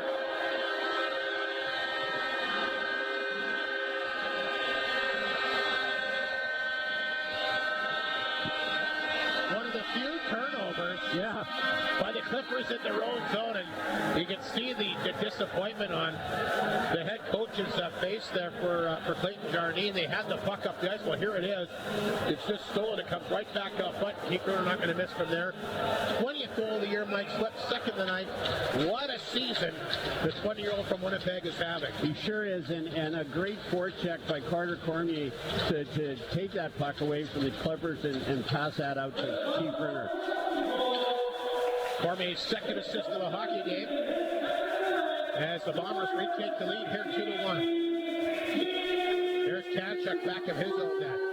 Tanchuk feeds that one back here to Hunks. To Ringer. Ringer will flip the puck back inside the Clippers zone. That's picked up in the corner. Bombers trying to work it back out front. There's Ringer. Beats it back out front. Here's a chance for Hunks to toe drag, and he loses the handle at the last second. Puck picked up, flipped back down in the Flin Flon zone. There's Ringer after it, back of the net. Beats it over to Lepper. Lepper comes back to Semps. Semps to center ice. Do you hear if there's a second assist on that by chance? I did not, Rob. I'm sorry. I wasn't. I thought it was. It has to just be Cormier, I would think. I thought I heard him say something else. We'll see. We'll check the sheet, I guess. Yeah, you bet. Puck will come back to center. There's Luke Lepper. Lepper's got it. He'll dump it right back in. Picked up here by Herchuk. Herchuk. But that one ahead, look out. There's a steal inside the zone. Another turnover here by Kindersley. They've been so good in that department here tonight, but they've been coughing the puck up here the last couple of minutes. 1:20 to play in the second period. Flin Flon retaking the lead 2-1. Another goal here by Keith Gruner tonight. On a beautiful setup by Cormier. Sotner with the steal off the stick that time. Amudia, he walks in a quick chance. Rebound. Flipped wide that time by Dawson Carroll. Puck set back in the Bomber net. That's Luke Lepper. Lepper along the boards to Gruner. Tried to come back to Semp. Clippers trying to tie up this game here in the final minute of the second period. Here's Keith Gruner once again for Flin Flon across the line. He'll dump it in deep. Cormier in the corner. Tried to come back out front. Knocked away by Mounier. Picked up by Muka. Muka. Back of the goal that time. Tried to feed that one back over to Gruner, but play got broken up. Here comes Hagen. Hagen is center, down the wing, across the Bomber line, fired it on target, kicked away by Morcourt. Rebound, Hunks has got it. And a guy draped all over him. The Tanchuk up the board. Nice pass. Here comes Seitz. Back to Muka, ripped out over top of the net. Well, Howner a little bit late reacting on that one. Puck once again picked up, back it up by the Clippers. They'll move it ahead. Stolen here by Lees, though. Lees with a chance here late, but knocked away from him. Tibbetts comes up, plays it ahead to Anderson. Anderson trying to get away. He does. But Tanchuk comes over there to knock it away. 4 seconds to go. Seitz has got it. Back to Lees. Quick chance, and he fires it on target. The save made. Uh-oh. As the buzzer goes, and now Arbery mixing it up in front of the net. I thought this might happen. Real sort of... Hagen is really tied up. He's up. Him and Arbery really got a hold of each other here.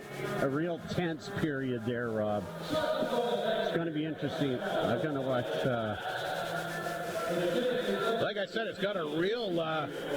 It does. Playoff feel to it. Going to be interested to see Yeah, Kenny's not leaving. He's still yakking at those Kindersley Klippers. Perlinger's got something to say to him as he stays off the ice here tonight. Anyway, we'll take a break. The second intermission show is coming right ahead. A big goal by Keith Gruder late. He's put Flin Flon up 2-1 here after 2. And you're listening to Creighton Furniture Flin Flon Bomber Hockey on 102.9 CFER and FlinFlonOnline.com. Clear. Gourmet Pizza is back at Chicken Chef. Yes, it's the triumphant return of flavor.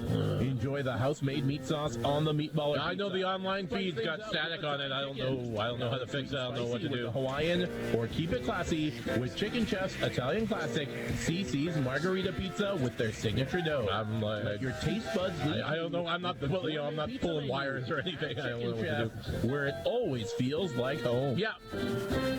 There are many reasons to get new furniture. It's just but that if you need some help convincing yourself, Creighton Furniture is there to show you some new and interesting items. Yeah, I got Parker's room on the radio, yeah. Furniture is the backdrop to our lives, for sitting and sleeping, but also to express our sense of style. And as our needs change, so should our furniture. You can stop teasing yourself with pictures of someone else's stuff, drop into Creighton Furniture and get some drool-worthy pieces of your own. It's a 3-0 Yorkton over a Notre Dame game being played in Kenora, Saskatchewan for Hockey Day in Canada. I'm going to go to Spain. How about you? I'm going to learn how to drive. I'm going to start going to the gym. I'm on the third spot here, so after this one, or? But I want to go to Shane's. Huh? To kick off the new year, Shane's is having a store-wide clearance sale, which could only mean one thing. Deals! And more deals. Head over to Shane's today and pick up something new for the new year. All at Shane's in the Hotel. And you're on. Alrighty, welcome back to Whitney Forum, the second intermission show for the Co-op here tonight. We apologize for the technical difficulties we're having with our online server tonight. And one of those nights, no full mic, and now we're having static on the online broadcast as well. We are trying to rectify it. When it rains, it pours. Absolutely. Anyway, the team's training goals are in the second period. Mike Keith Gruder had the big goal, of course, in the opening period. And the Klippers, good power play, nice goal. Mason Buchard, again, the reason why they brought him in is he makes plays. He's good offensively, and he made a nice pass out front to Evans, who picks up his 7th of the year to tie things up. They gave Zach Anderson, by the way, an additional assist on that goal. And then we had Keith Gruder, of course, the recipient of it. It's funny, Kindersley has played such a good hockey game here tonight. Where they make one mistake and Cormier able to pounce on it, throws it right back out front. Gruder gets his second tonight, 20th of the year. Pretty much the only turnover I can think of if they've had their own zone in this game. Yeah, you're absolutely right. Cormier with that assist too, Rob, on that. He's the lone assist on that goal. A great play by Cormier. He forced the turnover and made the nice pass. And as I say, it was intense. I watched Kenny Marquardt and the Kindersley bench just jawed at each other for at least half that period. Marsden and Perlinger going at it, and it's going to be interesting to see how this serves. They best just turn to hockey. It's too close of a game to get out of hand. Absolutely, but there's been, and the first period was pretty much ski 3, and then the second period, like you said, I mean, they had that big collision with Ewan and Perlinger, and then, of course, you had something going on with Kenny Marquardt. You mentioned some of the Klippers been getting in tight on him, and it'll be interesting to see. I'm assuming the game's going to stay tight, but as the third period looms on Mike Slip, it's going to be interesting. Near the end. Kenny not afraid to mix it up himself. He's not afraid to take a hack at a player. I like that part of Kenny's game, to be honest with you. But yeah, it's going to be fun.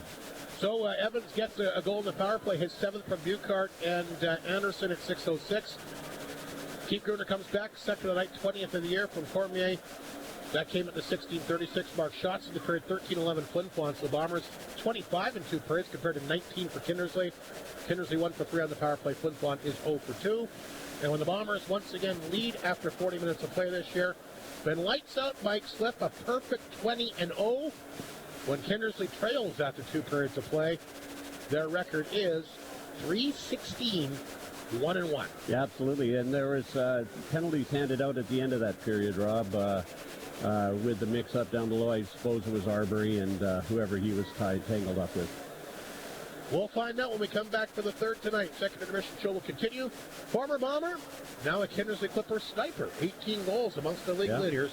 DK Dawson Carroll, our second intermission guest when we return here on 102.9 CFER and FlinFlonOnline.com. Clear. The Winter Whiteout event is back at Northland Ford. 5. Purchase a new or pre-owned vehicle and you'll be entered to win a travel voucher valued at $5,000. Get discounts of up to $9,000 on select F-150s or choose finance rates as low as 0%. Come see the Ford Bronco Sport or check out Northland Ford's selection of pre-owned inventory. Drive one home and you're in to win that $5,000 travel voucher. The Winter Whiteout event on now at Northland Ford, Flin Flon, and The Pod. The dealership you tell your friends about. Gourmet Pizza is back at Chicken Chef. Yes, it's the triumphant return of full flavor. Enjoy the house-made meat sauce on the meatballer pizza. Spice things up with the Thai chicken. Balance sweet and spicy with the Hawaiian, or keep it classy with Chicken Chef's Italian classic, CC's Margarita Pizza with their signature dough.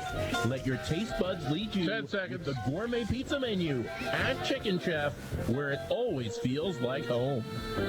You're on. Welcome to our second intermission. Former Flin Flon Bomber, now of course a member of the Kindersley Clippers. Dawson Carroll joins us here tonight. Dawson, and wow, a lot going on. I guess we can kind of touch back on the trade that sent you to Kindersley, but first and foremost, good to see you again. Yeah, good to see you too. It's awesome to be back. Yeah, you're having a great year. Talk about the trade. It happened in the off season. I guess originally you're supposed to be moved to Dauphin. You elected to go to Kindersley. Talk about your thoughts on when you heard about the trade and why you decided you wanted to go to Kindersley. Yeah, so when I heard I was going to Dauphin, the biggest thing for me as a 20-year-old is I want to stay in the Saskatchewan League. Right. And I played 2 years here, and I didn't want to move to the MJ and play in that different league. So Kindersley kind of came in contact with me, and it sounded like a good fit, so it all worked out. It certainly has. I was to say to you, right after you got traded, you have 18 goals in the middle of January. I'm sure you would have taken that. Yeah, I would take that. It's crazy. Everything's just working out right now. It's awesome. What's been the secret to your success, Dawson? Is it just simple as just getting a chance to play? Yeah, I think obviously, I think the confidence coming in. You move to a different place, and confidence all around. Just getting the opportunities, and Bucks are just going in right now. I hear you. What did it feel like coming to the Whitney Forum? Did you have goosebumps last night? I did have goosebumps last night. Right as they came out on the ice and all the horns and everything like that, I was nervous, but I tried to just push the background noise to the outside and just focus on the game. I'm assuming, I know you played Flin Flon twice back in your building back in the middle of November, but probably a different feeling here, right? Yeah, it's quite a bit different coming back to Flin Flon. Well, did the trade catch you off guard in the offseason? Did you see it coming, or did you kind of think maybe something was up? It's tough to say. Obviously, as a 19-year-old, I didn't play every game. Right. So I knew staying here as a 20-year-old might have not been kind of in the books or what was going to be the end run of everything, but everything's kind of working out right now, so good. Well, and like you said, you get to stay in the SJHL, a league that you know very well, and this Kindersley team's played some pretty good hockey here after Christmas. Yeah, we had one stretch in November that we were losing quite a few games, but we're turning it around right here, and we're going to go for a playoff run. Well, and I mean, last night I just thought tough. I thought you didn't really get going to the third period. I thought you guys just turned the puck over too often. I'm assuming we're going to see a lot better Kindersley team here in the rematch tonight. Yeah, I feel like a lot of guys, it's a nervous building to play in, and especially for the younger guys, it can be a nervous place to play, and I feel like tonight the boys kind of experienced and know what it's like to play here, and we're ready to go. Long bus ride up here where a lot of guys ask you what it's like to play in the Whitney Forum, what it was like to be in this type of environment. Did you have a lot of conversations going on? Yeah, quite a few guys asked me what it's going to be like and how many people are going to be there tonight and how loud it's going to be. How different is it from other buildings in the league? And I just said it's something crazy. You guys just enjoy every moment. Right? Well, and like we said, you've seen it here in the playoffs. You've seen it here at Speak of the League Final. I mean, I can't imagine what it's like to play in that type of atmosphere. Yeah, the playoffs is something different, and I would love to play Flin Flon in the playoffs. That would just be awesome. Well, I have a feeling that matchup might actually happen. Well, it's interesting to get your perspective on it because, of course, you were on the home side. A lot different being a visitor coming in here. Did it feel kind of weird? It's much different when you're a Bomber. It's everyone's on your side, right? And then when you're on the opposing side, you're like all that noise coming towards you is definitely gives you goosebumps and makes you pretty nervous. But again, you just can't. You just gotta worry about the game. Can't focus on that stuff. I hear you, but I think I'm the type of guy that kind of likes that. I mean, you're a character guy. You're a fun guy. You've had, obviously a lot of special relationships in the community. You know, just a team of different people around town. I think it's an environment that you kind of like coming into. Yeah, I mean, any barn that's packed is fun to come into and play, and seeing everybody and a lot of people in the stands or whatever that watched me for the past 2 years was just nice to play in front of. And we all know how it's one thing to be packed, but very passionate fan base here. Yeah, 100%. Listen, you play with Flin Flon, you go to the league finals in your 2 seasons here. I mean, tough going last year, Dawson. I think everybody expected that the Bombers going to finally be able to, pick up that league championship. Obviously, Melford, a very good hockey team at Flin Flon, lost in the finals. But what do you take away from last year's squad, which seemed to be a pretty special team? Yeah, I just take away the experience, right? So when I was 18, we obviously lost to Battleford, and we learned a lot there. And then last year we lost to Melford in 6, and it's just the experience. It's what it takes to win, right? It's the hard work, dedication, it's the little things. It's everything from blocking shots to just getting the puck in deep. All those things matter in playoffs if you want a ring on your finger. Can I ask you a question here? Did you guys kind of underestimate Melford in the finals last year? Maybe a little bit. Obviously, I wasn't in for the first game when we got blown out there in Flin Flon, but I think the biggest thing is when you got that home ice advantage, you got to make the best of it, right? And the first game kind of blew us off guard, but maybe a little bit, yeah. Being the number 1 team in Canada for as long as you did too, you kind of put a bullseye on your chest too, do you not? Yeah, obviously, every Monday we would look at it and we would see we're number 1 and maybe got a little bit of a hot head, and that just happens, but that can't get you in playoffs. We've seen that. Well, last year was last year. You're a Kindersley Clipper here now. Big move getting Mason Buchart here at the deadline. What does he bring to your group? Yeah, anytime you can get a top goal scorer, even top goal scorer in the entire league is great, and he's a great fit. He's that last piece of the puzzle that we need, and yeah, he's going to light it up for us. Did you hear rumors that he was coming in before the trade was actually announced? Yeah, a few of the guys talked about him, and a bunch of us knew him pretty well, and quite a few rumors, yeah. Well, and I guess he's got some friends on the team too, from my understanding, so I guess maybe not much of a real shocker. Yeah, 100%. There's quite a few guys. Listen, Dawson, quickly before I let you go, biggest moment for you in your hockey career could be anywhere. Any level. I know that you had some success at AAA. I know you had that big Junior B goal. What is it for you, your defining moment so far? I still got to stick with either my first SJHL goal against Melville or... you had 2 that night too, didn't you? Yeah, I did have 2. And, or I got to go either my 4-goal game against Yorkton this year. That's a pretty nice highlight. Best moment in the Bomber uniform was the first goal against Melville. We'll go with that? Yeah. And, of course, the 4-goal game. Not many people can say against a good team, too. So that's a nice moment. Hopefully more to come. I know, obviously, the big goal, getting this Clipper team in the playoffs. Yeah, that's the main goal. Sounds good, Dawson. Great to see you again. Good luck against the Bombers tonight. Good luck the rest of the way before you know it'll be playoff time. And who knows, maybe you'll be back here again. Yeah, hopefully. Thank you very much. That's Dawson Carroll, former Flin Flon Bomber, now a member of the Kindersley Clippers, our second intermission guest here on 102.9 CFAR and FlinFlonOnline.com. Hub Day is proud to be a sponsor of this Bomber broadcast. From donations 3 for the period, hockey schools, clubs, community events, charities, and so much. Yeah, I restarted some things and with dedication and generosity, contributing to events and organizations. Hud Bay thanks the people of Flin Flon for their continued I filled with the gain and things. I don't know. I didn't want to do too much, but why is the KFC famous chicken sandwich so famous? Well, it helps that it includes a triple breaded butter. I don't know what it looks like when it's in wax. So it doesn't hurt that it's served on a fresh potato bun, and the KFC famous chicken sandwich goes above and beyond with the extras. Drizzled with a buttery garlic oil, comes with creamy mayo, spicy or regular, and 3 sweet pickles. But if you really want to find out, you'll have to try one, and then you'll know for sure. Yeah, it's plugged in. It's good to go there. Famous chicken sandwich is so good. The North of 53 Yeah, and it's Co-op is not 3-0 just a building, cardlock, Yorkton. or a food store. It's a group of people working together to help Kenora, Saskatchewan, for Hockey Day the North festivities. 53 Co-op is a different kind of business. It's built by you and for Dozens you. in the crowd Co-ops are tonight. found all across Western Canada. But the North of 53 Co-op offers the products and services used by us. That's why it's not just a catchphrase. It's a fact. At the North of 53 Co-op, you're at home there. Alrighty, we're back here at the Whitney Forum. The second intermission show continues for the Co-op tonight. McDonald's out of town scoreboard. Melville looking to win back-to-back games here, Mike Slip. 3-1 lead on Estevan after 2 periods of play. Humboldt, a 4-3 lead on Battleford. Just over 5 minutes remaining in the third period. Boy, Weber taking it to LaRange tonight, 7-1 in the third. And then is a neutral site game between Yorkton and Notre Dame being played in Kenora for Hockey Day in Saskatchewan, 3-0. The Terriers are in front.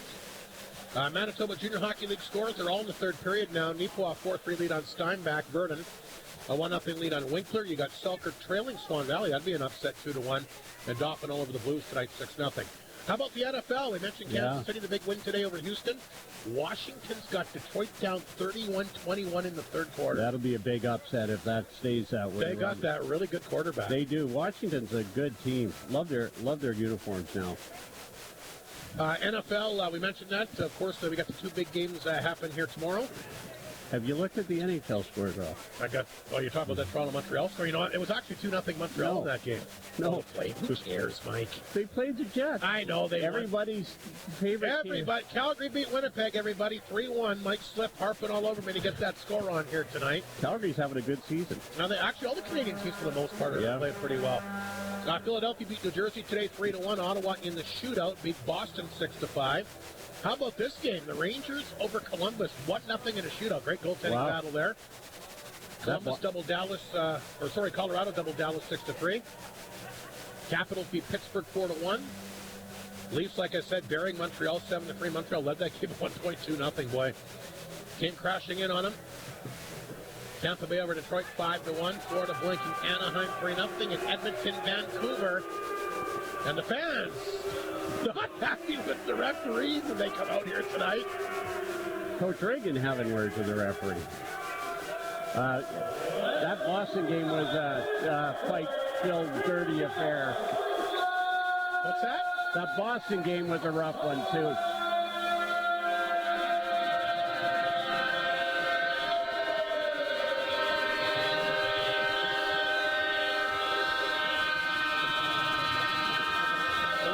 Bombers a 2-1 lead as we get set for the third period. Both goals scored by Keith Gruner tonight. His 19th and 20th in the season. The 1 goal for the Kindersley Klippers, a power play goal here, scored by Brock Evans, his 7th of the year. And as we mentioned, offsetting penalties to start this period. Yeah, you said that all happened at the end of the second period. There, the teams were skating off the ice, right? Yeah, I think it happened at the, it was Reed Arbery and Mason Egan with roughing. If you remember, they got all tied up at the end of the period there.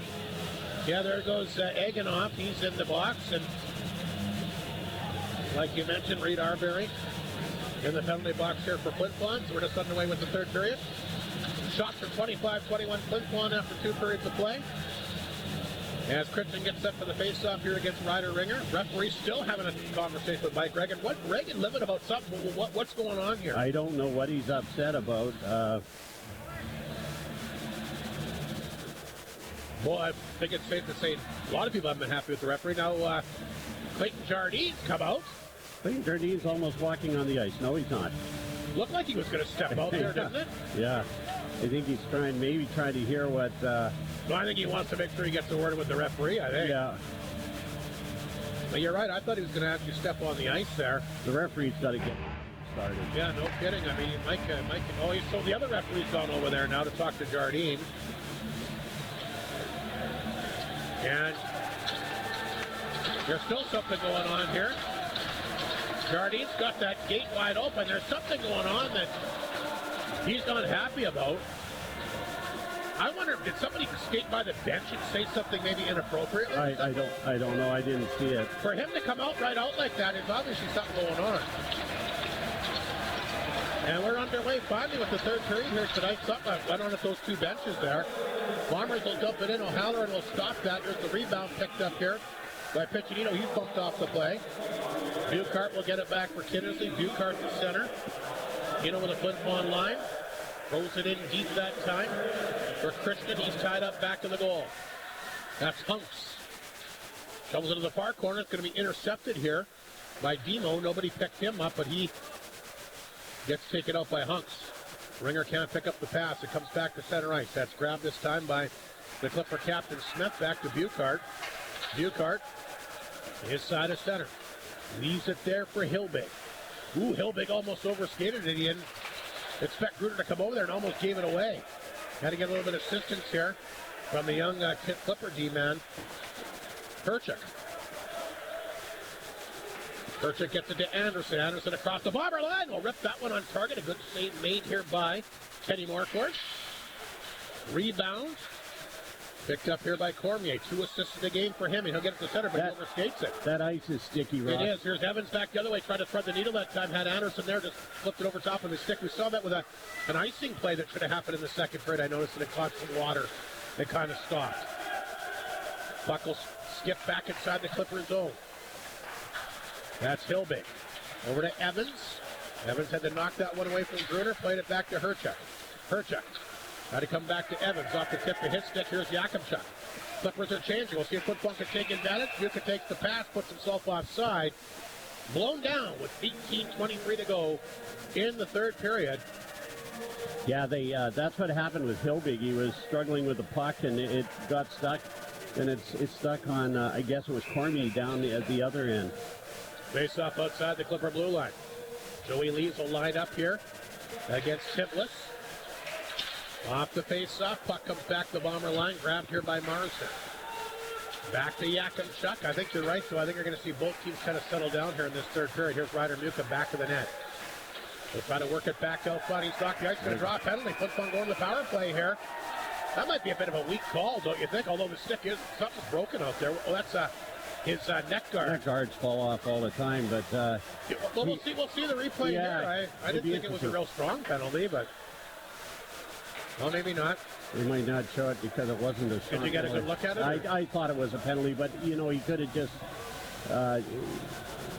he went down. He might have got a diving call, too.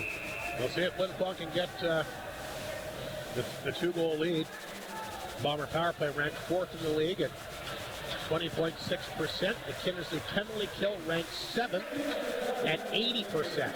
Here's Luke Lepper at the line. Dropped it back to Cohen Senth, like I mentioned. 14 playoff assists this year. Beat that one out. But the Ringer, he just ripped it wide. Puck held in here by Lepper along the left wall. Lepper's got it. Left it there for Ringer. Ringer in the corner. Backed out front. Gruner for the hat trick. Stopped there by O'Halloran. Great one-timer. Gruner again flipped it out front. O'Halloran down to grab it. Semp on the doorstep, but O'Halloran there to cover it up.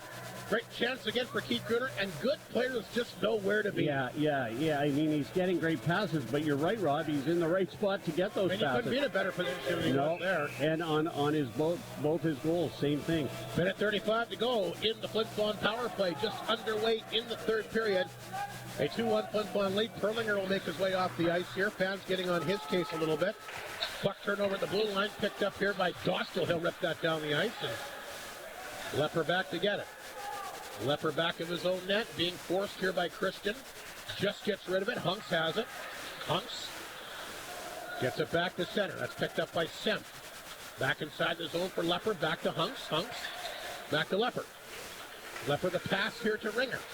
Ringer across the line. He's tied up along the boards. Puck squirts free, and that's grabbed here and set down the ice by Dennis. Marquardt will stop it back to that. 58 seconds to go in the power play. 17 minutes remaining here in the third period in hockey game. Flin Flon in front 2-1. Here's Hunks with the pass. Across the Clipper line, throws it in deep on target. O'Halloran's got it. He'll hang on. One thing about O'Halloran I've noticed, doesn't come out and play the puck as often as a lot of the goalies of today's game. Yeah, see, a lot like Matt Keeper. He doesn't play it. He just plays that simple game, and you know, sometimes that's the best way to be. You got to play what you're comfortable doing. That's right, and he is just in right position and lets his defenseman handle it. Lees wins the faceoff. Here's a chance for Sight. Back out front, back door. They had a great chance there for Piccinino, but he can't pull the trigger. Dancer in the blue line. He lets a rip deflected in front by Piccinino. Save made. And quickly the puck sent down the ice. Dancer back to get it. 30 seconds remaining in the power play. The center ice to Piccinino. Can't pick it up. Cunningham intercepts and off the glass back inside the Flin Flon zone. There's Kanchuk. Around the boards for Lees. Lees will play that one ahead. Nice pass. He finds Cormier. Cormier across the line. Trying to get away from Dennis. Cormier out of the corner. Cormier throws it in deep for Piccinino. Back to blue line of Tanchuk. He'll put this swing that pass to Sykes. Sykes back out front. Cunningham gets a stick on that. Puck driven around the board. Sykes will pinch in. Knocked away that time by Perlinger. Penalty over. And Flin Flon held at bay. Here comes Cunningham the other way. Cormier took a run at him. Back to 5 aside. Puck in the Flin Flon zone. Tanchuk swings the pass to Yakimchuk. Piccinino can't find it. Johnson has it. Johnson his side of center. Dropped it back inside the zone. Here's the pass to Buchart. Buchart across the Bomber line. Throws it in deep that time for Christian. Christian will race in after it. Tied up in the corner. Puck is loose. And grabbed this time by Avery Johnson. Buchart. He'll pick it up. Back out front. A quick chance for Christian. That gets blocked. Never made it through the front of the Bomber net. Buchart will pick it up. Here's Buchart. Looking for some room. Taken away that time by Ewan. Just got the puck out. Puck rolled to the Clipper blue line. Picked up here by Herchuk. He'll throw it in. And then he knocks Alexander to the ice. There's a pass to center ice for Ewan. Boy, heavy hitting. Very physical third period tonight as the Bombers dump that one in deep. Demo gets drilled back to the net here. Look out. Demo with a big hit here on Alexander. But to Demo's credit, he gets right back up. Here's Munier's shot. That goes wide. Comes out front off the blocker that time of O'Halloran. Alexander looking for some room. He'll pick up the puck. Throws it back in the corner this time for Ewan. There's Dawson Carroll chipping it out. Alexander gets a hold of it, fires it right back in. Boy, that really got the crowd jumping there. That big hit by Landon Alexander, who just, like I said, he's like a locomotive train. He just goes through people. Here's Lepper, back in his own zone. Feeds it back to Muka. Muka up the right side. Muka, quick chance, shot, rebound out front. Cormier can't get a stick on it. Dawson Carroll back to center. Carroll 1-on-1 against Hunks. Carroll will bring it in. Carroll, good move to the front of the net. Poked away by Morcourt. Boy, nice job by Dawson Carroll. He was able to get around Hunks and get a really good chance on net. That's the second time in as many games we've seen his speed. I think Hunks is lucky not to get a penalty there. Here's Tibbles back the other way. Tibbles back across the Bomber line. He stopped looking for a lane to shoot it. Picked up here by Evans. Blue line held in here by Hilbig. Hilbig throws that one in, comes right back out front. Anderson can't get a stick on it. Keith Gruner for Flin Flon. Poked that one back to Muka. Muka gets it to center. Evans all over him. Here's Cormier. Played it back to Tanchuk. Hit a leg, but it still got back to him. Tanchuk at center will lift it back inside the zone. Another neck guard laying on the ice there. Piccinino out of the corner. Back out front. Intercepted by Tibbles. Here comes Tibbles. He looks like he's right out of gas as he gets it in deep. He wants to get off for a change. Meanwhile, Perlinger knocked it down back, and then he lost his stick. Not a lot of whistles again here in this third period. The puck puts the stem to center. Intercepted that time by Herchuk. Puck picked up here along the ball by Johnson. Wasn't sure where it was. Got it in deep. Cunningham in there as well. Back of the goal. Marston's got his guy wrapped up along the boards. Perlinger wasn't going anywhere. Boy, what a battle those two guys have had here throughout the weekend series. Piccinino back in his own zone, try to get a stick on it, battling with Dostal. Boy, bodies flying all over the place again. Marston going to get a penalty here, I would think. How does he not get a penalty for that? Boy, is he lucky. He drilled somebody from behind here again, trying to make out the number here. Boy, I can't believe he didn't get a penalty. I can't either. Dostal looking at the referee. He can't believe it either. 12.5 minutes remaining here in the third period. It remains a 2-1 lead. You're going to get another look at it, or maybe not. Here's the play by Dawson Carroll. Look at this great speed to the outside, cutting in on net here. Hunks hauled him down. That should have been a penalty there. 2 missed calls, and Clayton Jardine wants an explanation from the referee. Mike Slip, he's called him over, and he's not a happy camper. I think it's fair. I think he's upset about the Alexander yeah, you're right, that one as well. I didn't see that one, I just heard it. Face off back at the Flin Flon zone. Very fortunate to not be a man down here. Here's a nice pass outside the zone to Muka. He'll pick it up down the right side. He'll carry it in. Ryder Muka stood up in the corner that time. Nice body check by Big Dennis. Muka kicked it free, but Hagen's got it. He'll flip it down the ice. Another hit him behind the play. Gruner going to get into it here. Gruner mixing it up in behind the play here with Egan. I think Gruner's going to get a penalty. Yeah, I didn't see it. Gruner obviously did something. And this is a makeup call, I think, Probably. Well, Jardine called them over. I mean, they missed a couple Hit to of the real head. obvious ones. He's calling that a hit to the head. Oh, we're going to look at the, here it is in the replay here, I'm thinking. Yeah, and again, you can't see it from that angle. You sort of caught a glimpse of his arms going up high, but you certainly couldn't see you can't see where it winds No, up you couldn't here. see the outcome. Anyway, we'll have to take the referee's word for it. 2 out of 10. So that means that Gruner's pretty much done here for the rest of the game. For regulation anyway, because that'll be 2 out of 10 where a hit to the head. Yeah, we had one like that last night. They only called 2 minutes, but you're right, Rob. Well, if there's a hit to the head, it's supposed to be an Yeah, automatic I agree 10 with you. minutes. I totally agree with you. Anyway, 12:08 to go. Kindersley on the power play here for the 4th time tonight. They're 1 for 3. And I'm not sure the Clipper bench is still upset about something. As the puck will come back to center. There's Seth. Here's Anderson. Anderson gets a hold of it. He'll flip it right back in. Hunk's back there to knock that one down. One of the Clipper players getting belted. That's Buchard out front. But the puck's held in by Johnson. He feeds it back to Herchuk up the line. Johnson back out front to Anderson. Great job that time by Hunks to get a stick on it. He'll redirect it outside the zone. Herchuk forced back in deep. Herchuk's got it. Drops it back to Anderson. Anderson over to Evans, who's got the goal here on the power play for Kindersley tonight. Leaves it at the blue line for Johnson. Here's Herchuk. Through traffic, didn't miss by much. He had that right low hand corner pick, and he just missed. Flin Flon throws it back up the ice. Kindersley, though, quickly gets it right back across the line. Drop pass here for Demo. He'll flip it in deep. A minute to go in the Clipper power play. 11:07 remaining here in the third period. It remains a 2-1 Flin Flon game. We mentioned the heavy hitters for the Clippers on the power play. Anderson leads their team in power play goals here with 5. He'll be a big factor. Mason Buchard, who of course they just brought over, had 4 power play goals as a member of the Orange Ice Wolves. That was just a 2-minute penalty to Gruner. I thought it was supposed to be 2 out of 10. I thought so too. Well, there's still 35 seconds remaining in the penalty here. Yeah. We'll see if he comes out right after that. Here's Sautner. Back to Christian.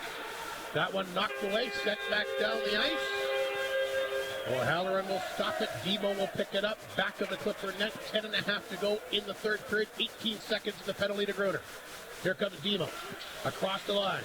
Dropped it back here. That's Christian. He'll carry it in. Ran out of room. Ran into Yakubchuk. Puck picked up again. Down the ice it goes. O'Halloran out of his net. He'll make the save. And that's going to do it for the power play. Kindersley 1 for 4 here tonight. Is Gruner coming on the box? You better believe that he is. I thought that was supposed to be 2 out of 10. Maybe it's something I must have got something wrong. But I believe that's what it was supposed to be. Anyway, Gruner's going to knock it down. He's going to get a chance here. Gruner with both goals for Flin Flon tonight across the line. Trying to get to the middle of the ice and had nobody with him. Flipped it back to blue line. Picked up here by Christian. Christian at center ice. He lost the handle. Picked up by Smith. He'll dump it in. Very, very tight, checking physical third period. And we mentioned the possibility of a playoff preview. Definitely a playoff feel in this game. Here's Muka. Across the line, tried the toe drag. Fan on it, then he fell down. Meanwhile, the Clippers get it back the other way. Here's Cunningham, a chance. Ripped that on target, blockered away. Off the blocker that time of Kenny Morcourt over the glass and out of play. 9:23 to go. Media timeout. We'll take a break. Great game at the Forum tonight here on 102.9 CFAR and FlinFlonOnline.com. Discover the sweetest deals on Honda ATVs this year at RAG 1987 in the Paw. You can save $750. The totally torqued out crossover.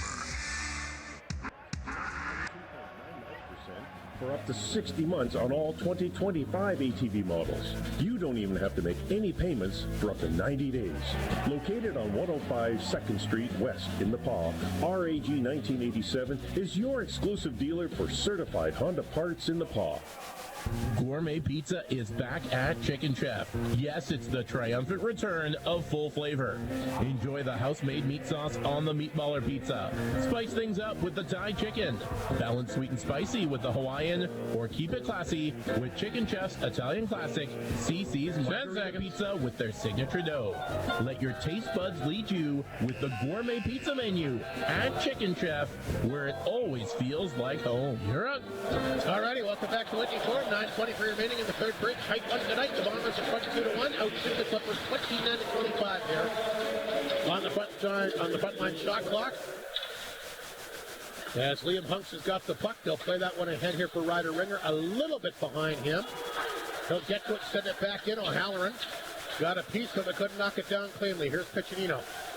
From the blue line, a shot right on. Rebound! They can't get it to go. O'Halloran, a great save, robbing Cohen Steph. Back out front. Piccinino found on that. Cancer from the blue line. Rebound picked up. Piccinino can't get a shot away. He's tripped up in front. Bombers keep the puck in. Nice job by Liam Hunks jumping up. And they'll get it out front to Piccinino. Stop, shoot, score!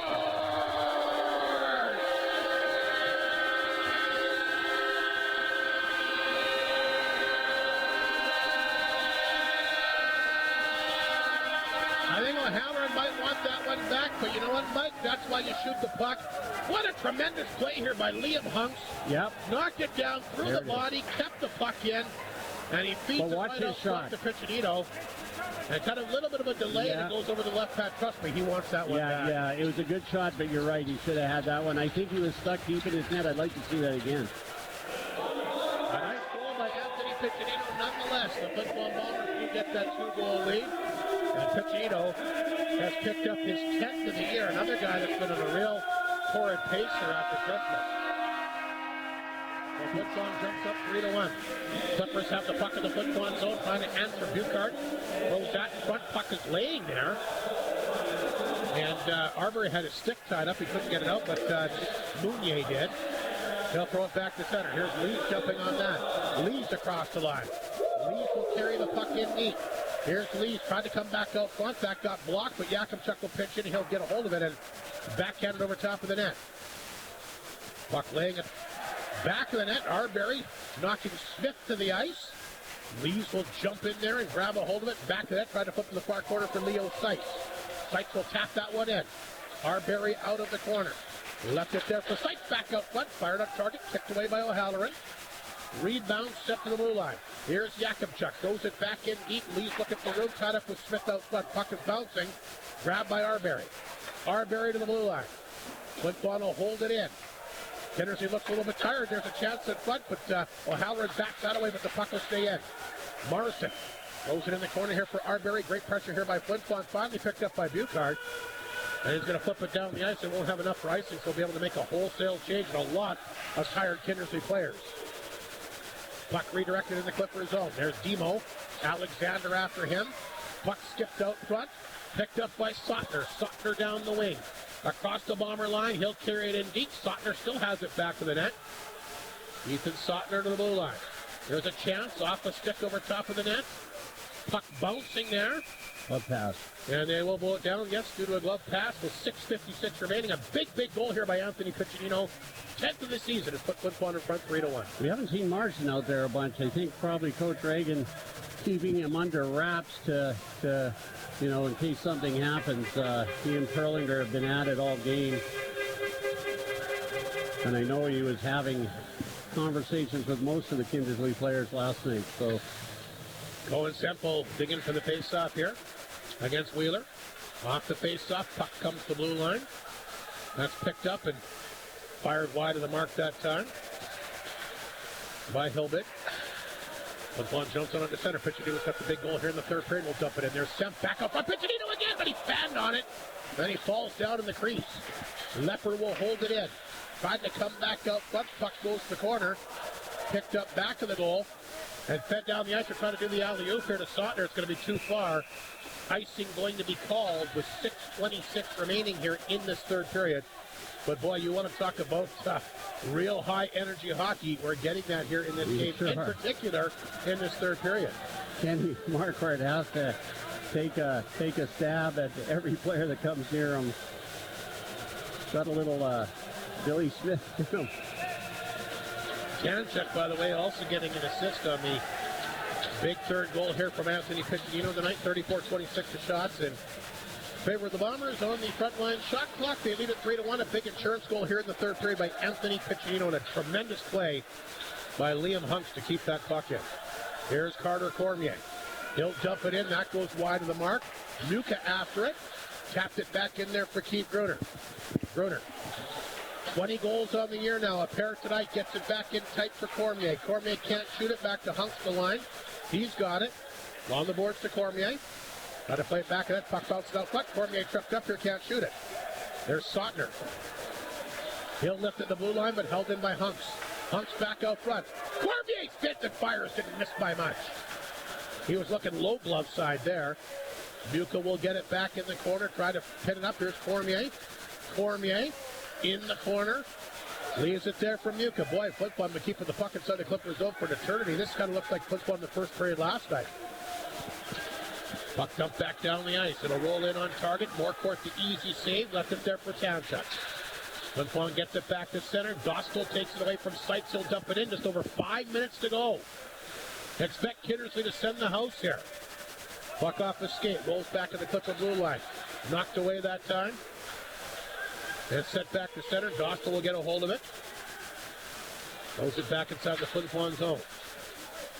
Anderson, he tried to pick it up for the Clippers, but knocked away by Yakimchuk. Yakimchuk manning a lot of minutes again tonight. Gets the puck out.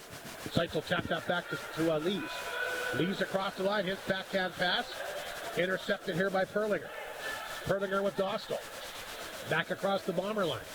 Dostal picked it up, went in deep. Marsden tries to put the squeeze on him. Tied him up back to the goal. Perlinger to the blue line to Hilbig. Got enough of it to keep the puck in. Didn't get much wood, but enough to keep it in for the time being. Now stocked away by Marsden. Marsden, the former Western Hockey Leaguer at center, will dump it in. Kindersley back to get it quickly. There's Hilbig along the board. Hit hard in the corner that time. Alexander out front. There's a chance. Great save, O'Halloran. Robbing Rhett Ewan. But a great body check by Alexander. Got the turnover. Mike flipped it out front to Ewan. But O'Halloran, that might be his best save of the game. Yeah, it was a beauty. Alexander's had a heck of a game too, Rob. There's the replay. Nice stop. No, Alexander definitely contributing in lots of different areas, and you better keep your head up on the ice when he's out there. 4:19 remaining third period. Flin Flon leading it 3-1. Again, a big goal by Anthony Piccinino in this third period. Off the wall. Puck comes to the line. Knocked down by Lepper. Can't hold it in. Clippers get it back to center. That one hits Ewan, and he was inside the Clipper zone, so he's offside. And Alexander mixing it up here with a few different Kindersley Clippers, in particular Will Christian there. As the seconds continue to wind down here on this game tonight. 4 minutes exactly remaining. We'll have to keep our eye on the Kindersley goaltender here to see if he makes his way back for the extra attacker, which I'm assuming will happen here if they don't get a goal here right away. Lepper, he'll rip it in. There's Ewan, who had that great chance moments ago, got in tight that time for Stitton. Stitton looking for room, throws it back out front. Nice pass to get it to Lepper. Lepper was covered, but he still found him. Lepper walking in, and nice save again by O'Halloran. Quick glove, but again, I guess there was a lot of traffic. I was going to say he was back in the net, but a lot of traffic. I don't think he had any way to get out of the net. Yeah, it'd be interesting to see if Coach Jardine calls a timeout here pretty soon. 3:40 remaining in the game. Shots are 36-27 Flin Flon, but the problem is Kindersley can't get the puck down the ice. No. So simple lineup for the face-off against Wheeler, back inside the Clippers zone deep again. They do get it out this time. Now they have a player in behind the play. It's Sautner. He'll pick it up deep in the zone. You can see O'Halloran looking at the bench, but they're not even looking in his direction right now. Piccinino tried to chop that one out. He does. Sautner back to center. Feeds it back to Herchuk. Turned it over, but then they get it back and throw it back to center ice. Township tied up here with Dawson Carroll. Piccinino will grab it inside his blue line. Feeds it back to Sepp. Big check there. Carroll goes down. The fans cheer that. Puck sent back inside the Clipper zone. Here's Yakimchuk at center. Knuckleball. Look out. Carroll comes back. He's going to take a penalty here. Charging call on Yakimchuk. He didn't like the hit that he just had. They came over to A charging call, and he's going to be in the box here. And this doesn't help Kindersley's cause to pull the goalie. Dawson Carroll probably wishing he didn't do that. I don't think Kindersley thinks it was a penalty by the reaction on the bench. Here's a replay. So there's the initial hit there. That's a nice one. That was Piccinino, I think, that hit him initially. I think so. And they took so. Kindersley's called the timeout here, Mike. We'll do the same. 2:58 to go. Big Flin Flon Bomber power play when we return. This is Creighton Furniture Flin Flon Bomber Hockey on 102.9 CFAR and FlinFlonOnline.com. The Start the Year on Snow sales event is on now at Frontline Sport and Leisure. Get up to $3,000 off select Polaris snowmobiles or 0% financing for 36 months. Don't miss a second of riding season. Frontline wants to provide you with epic times on the trails. When work is done, ride for fun. The Start the Year on Snow sales event is on now. Your winter is riding on this. Call 688-3333 or visit them on Coronation Drive in Creighton at Frontline Sport and Leisure. You're on. So Dawson Carroll's in the box for charging. Flin Flon the power play here for the fourth time tonight. They're 0 for 3. Battleford has beaten Humboldt in a shootout 5-4. Melville continues to lead Estevan 3-1 in the third. Wow, Weyburn up on Laurent. I guess it's the final now, 8-2. And the last score we had tonight, Yorkton leading Notre Dame 3-0 that neutral site game in Kenora. Bombers leading this one 3-1. They're on the power play here with 2:50 remaining in the game. Here's Luke Leffer. Back out front to Ryder Ringer. Ringer to the blue line to Leffer. Leffer will send it back in deep. Picked up here by Hunks. Hunks, backhand pass, finds Leffer out front. Walks in. That one gets blocked. Nice job by Dostal, and he'll get the puck to center. Dostal tidying up with Leffer. Puck laying in the Flin Flon zone. Hunks comes over to grab it. He's tripped up, but the puck grabbed instead by Semp. To Ringer. Off his skate. Can't pick it up. Demo has it. He'll dump it in. It goes back in the Bomber net. That's picked up here. Christian trying to jam it in. Kenny's not going to like this. Forecourt gets up and drills Evans. You're right, he didn't. And now you got Hunks back in the net. But a great chance for the Klippers. Geez, there's still 2:14 to go. They get a goal right there. Yes, absolutely. There's time left. And unfortunately, they're on the penalty kill. Got a good chance there, though. Yeah, they sure did. Wouldn't that be poetic justice for them after giving up 2 shorthanded goals in last night's game? Yeah. So the face-off back inside the Flin Flon zone, the right of Morecourt. 3-1 Flin Flon leads it. A minute 16 to go in the power play. The face-off inside the Flin Flon zone. Off the draw, Christian again. And he gets tied up at Morecourt. Look at this. Morecourt giving him a couple shots. The Clipper bench is not happy. They're really upset here. Kenny's giving him the business. Cohen sent back to Gruner. Meanwhile, play continues back to Ringer. A good Gruner for the hat trick. He gets denied. Right pad save made here. A good one from O'Halloran. Boy, how good has he been in the third period tonight? Another great save. Leffer back to collect the puck from Morecourt. Back to his net. 46 seconds remaining in the power play. They'll swing the pass up the right side. Yeah, there's an icing. Boy, that Kindersley bench is really, really irate. Clayton Jardine really giving it to the referee at center ice. They're in danger of maybe getting a bench minor here. With the referee center looking like that. Look out, we got something down the other end of the ice now. We got one of the Clipper players trying to jump in and melee a Bomber guys. That's Dostal. I honestly thought that he was going to get the Kindersley bench a penalty by the way the referee was standing there. Keith Gruner not going to get a chance. Dostal really wants a piece of him. As they both made their way to the penalty box, and Keith Gruner's got in there for Flin Flon. Dostal for Kindersley was trying to get at him. If you remember last year's playoff series, it was rough and tumble too. The teams really didn't like that. Brock Mueller, ex-Bomber, was always jabbering with his ex-teammate, and it has that feel tonight, like you say, like a playoff game. Well, like I said, and again, you almost get like the sense that it could happen, right? Yeah, referee having a chat with Kenny's got some equipment problems. There he goes. He's fine now. I really thought that they were going to give the Kindersley bench a penalty there. The way the referee was standing, the way he had his hands up there, yeah, they were all really getting into it with him. Face off the right of Morecourt. Still a minute 38 to go. All kinds of penalties being handed out here. Flin Flon's still on the power play here for 35 seconds. They try to flip that one ahead to Piccinino, but intercepted by Hilbig at center. He'll rip that on target. Morecourt to save, and he'll drop the puck back, and that's for Leffer, and he'll turn up the ice. The Kindersley bench is going nuts again here. Piccinino brings it down. They're really upset. Puck to the blue line, knocked down by Yakupchuk. Yakupchuk along the boards. Here's Ringer, back of the goal for Piccinino. In the corner for Ringer. Ringer looking for a lane, walked in, shoots a rebound out front. Great save, O'Halloran robbing Cohen-Sem. O'Halloran putting on a clinic here in this third period tonight. Old school stack the pad, Rob. That was a beauty. Yeah. Puck set down the Here ice. he comes. Penalty is over. The Clipper goalie's out of the net, or heading to the bench like Mike Stuff mentioned. There's a bad giveaway by Tadchuk. Look out, Dawson Carroll! He scores! It's a brand new game. 3-2 with 43 seconds. Tadchuk falling down. Mike Sleffen gets victimized. Yeah, he just sort of tripped over. Boy, Dawson Carroll, you and I said this, but off the air, I thought Dawson Carroll's going to get a goal this week. Yeah, and there he did. 19th of the year for Carroll. And it's funny when you make mistakes in your own zone, what happens? Yeah, here it That's is. a horrible giveaway here. There he goes. He just tip drops it for him.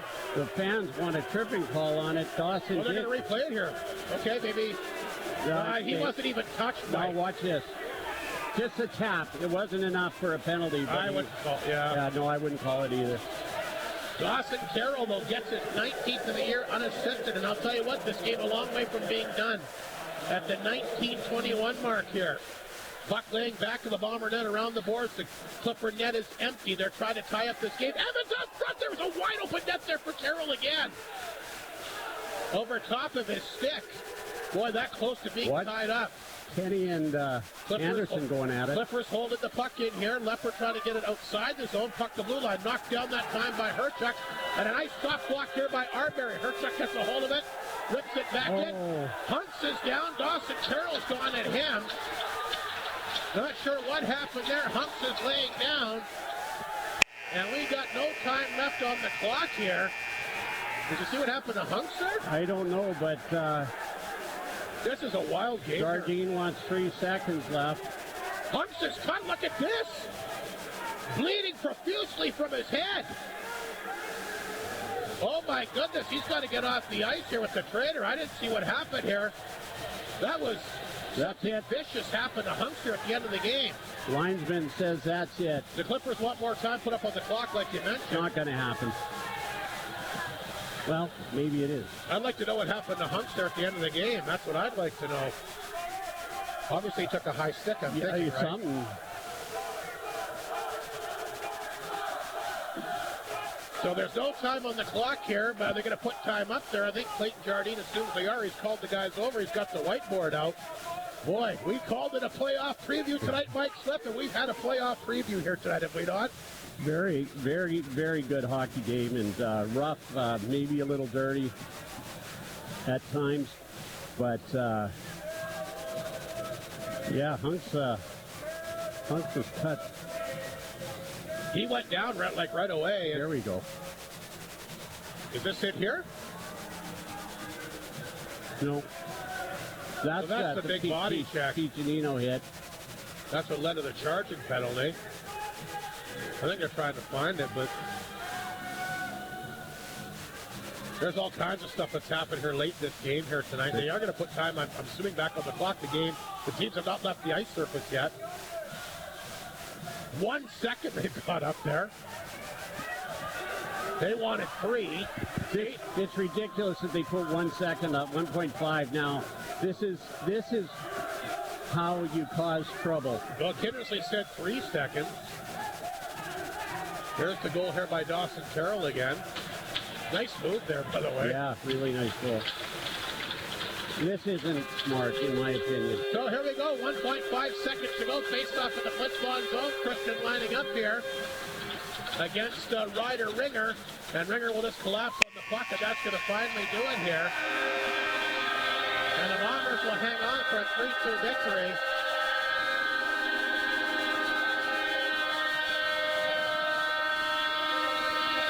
Dawson Carroll made it interesting with a 19th of the year with that steal late in the third period, and I'm thinking referees probably hoped that the game couldn't be overcooked enough. They took a lot of abuse in this game. I wouldn't have put that 1.5. I would have just said go to the dressing room, because I guess, maybe I'm wrong, that they could have had a chance. I know Mike Reagan is upset that they did it. He's not very happy at all. that could have ended poorly. I was kind of wondering with the way the guys were all lined up on that one side, but that being said, there was 1.5 seconds, a chance for Kindersley well, to sure, score. I mean, you could score with 1.5 seconds Yeah, left, absolutely, right? yeah. With your goalie pulled and. But you know what, Mike? This might be one of the most wildest games that you and I have done for lots of different reasons, from flow to audio calls to the radio station, to all kinds of bedlam over here.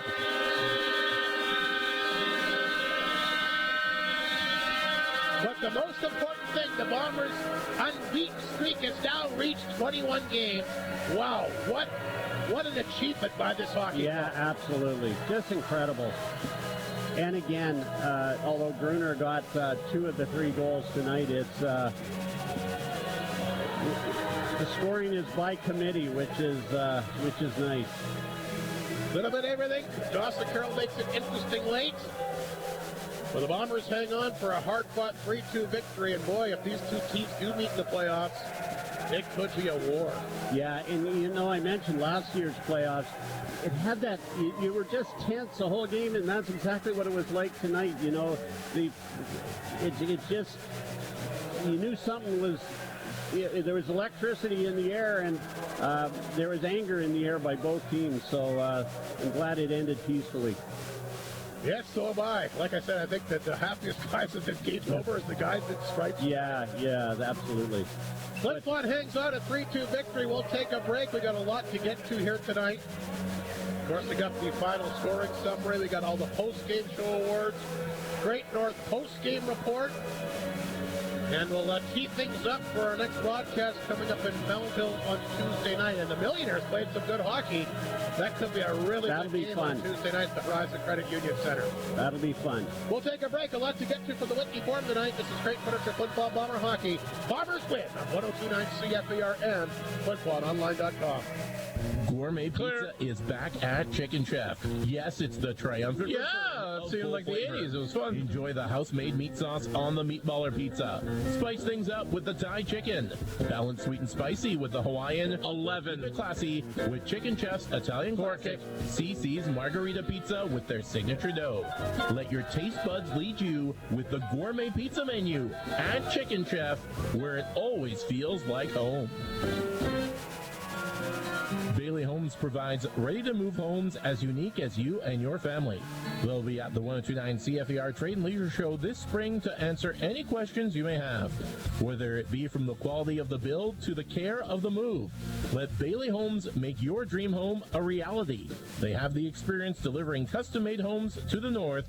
Find out more by calling 1-855-773-0217 or visit bailey-homes.ca. The Winter Whiteout event is back at Northland Ford. Purchase a new or pre-owned vehicle and you'll be entered to win a travel voucher valued at $5,000.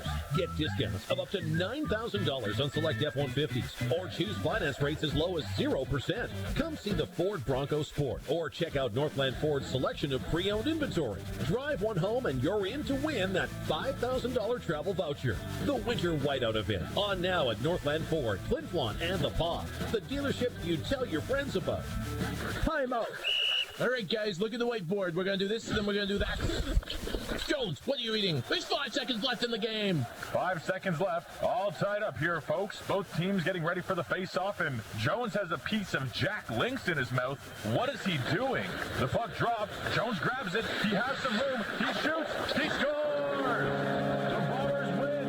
And now fans are throwing Jack Links onto the 10 seconds. This is madness. Arctic Beverages and Jack Links Beef Jerky. Feed your wild side. You're on. All righty, back to Whitney Forum. Rob Hart, Mike Slip. Wild one here at the Forum tonight, Mike, with the Bombers hang on for a 3-2 victory. And like we said, now unbeaten in 21 straight games here. Boy, what a stretch it's been. Let's recap the final scoring summary. Great night again for Keith Gruner. He opened up the scoring and just a beautiful pass from Ryder Muka in the opening period. That came at the 4:18 mark. Gruner's first from Muka, and they gave Carter Cormier a second assist on that one as Flin Flon opened up the scoring at 1-0. That's how it was after one. The Klippers would tie things up. A power play marker by Brock Evans, his 7th of the year.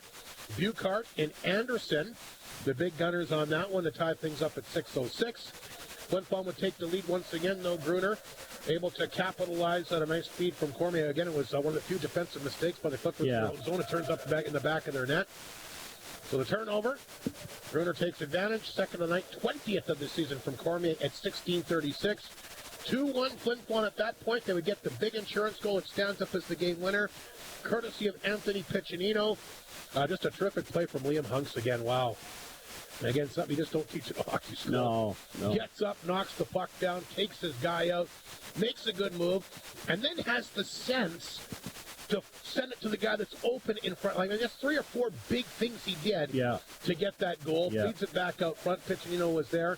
10th of the year. Hunks and Tanchuk the assists on that one at 12-12. But not to be outdone. Kindersley hung around. Dawson Carroll took advantage of a Bomber breakdown in their own zone. Maybe it might have been a penalty. I don't know. He fumbled the puck. That's all I know. He picked it up.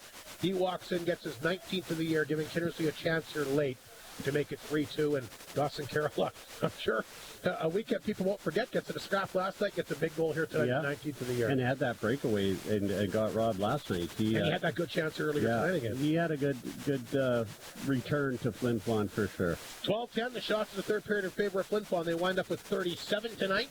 The Klippers wind up with 25. Kindersley 1 for 4 on the power play. Flin Flon winding up 0 for 4, but like we said, now unbeaten in 21 in regulation, and a nice send-off for that big 4-game and 5-night road trip, which we know will not be easy next week. Always a tough one, Rob. Always. And all the teams they're playing are jockeying for position. Yep.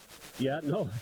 Most of the teams are jockeying for position except for a couple. So, well, even Notre Dame's still in it. They're not technically eliminated. You're right. And, Evan Bossel is there. And that's right. And they're going to be jacked up to play against their former captain and Liam Hunks. He was the captain of that. That's right. Yep. It's going to be interesting. It certainly is. We'll take a break. Have you got all your post-game show awards ready to go, or should I call Connor Brading up here to do No, well, Connor probably has a better idea, but yeah, I do. Okay, we'll take we'll take another break, come back with Mike Slip. I know the audience could hardly wait to see what his picks are here tonight. Plus, we're going to get you to pick the NFL winners tomorrow, because I already told people when you make the picks, bet against what you say is going to happen. You know what? You're absolutely right. Me too. You are absolutely right. Lots of fun stuff still to come from the Whitney Forum tonight. Once again, the final score, Flin Flon 3, Kindersley 2, here on 102.9 CFAR and FlinFlonOnline.com. Clear. The North of 53 Co-op is not just a building, card lock, or a food store. It's That's not wild card weekend. It's divisional weekend, neighbors bro. build our community. The North of 53 Co-op is a different kind of business. It's built by you and about for 7 you. minutes left. Co-ops are found all across Western Canada, but the North of 53 Co-op offers the products and services needed by us. That's why it's not just a catchphrase, it's a fact. At the North of 53 Co-op, you're at home there. Hud Bay is proud to be a sponsor of this Bomber broadcast. From donations for bursaries, hockey schools, clubs, community events, charities, and so much more, Hud Bay has supported our community with dedication and generosity, contributing to events and organizations. Hud Bay thanks the people of Flin Flon for their continued support.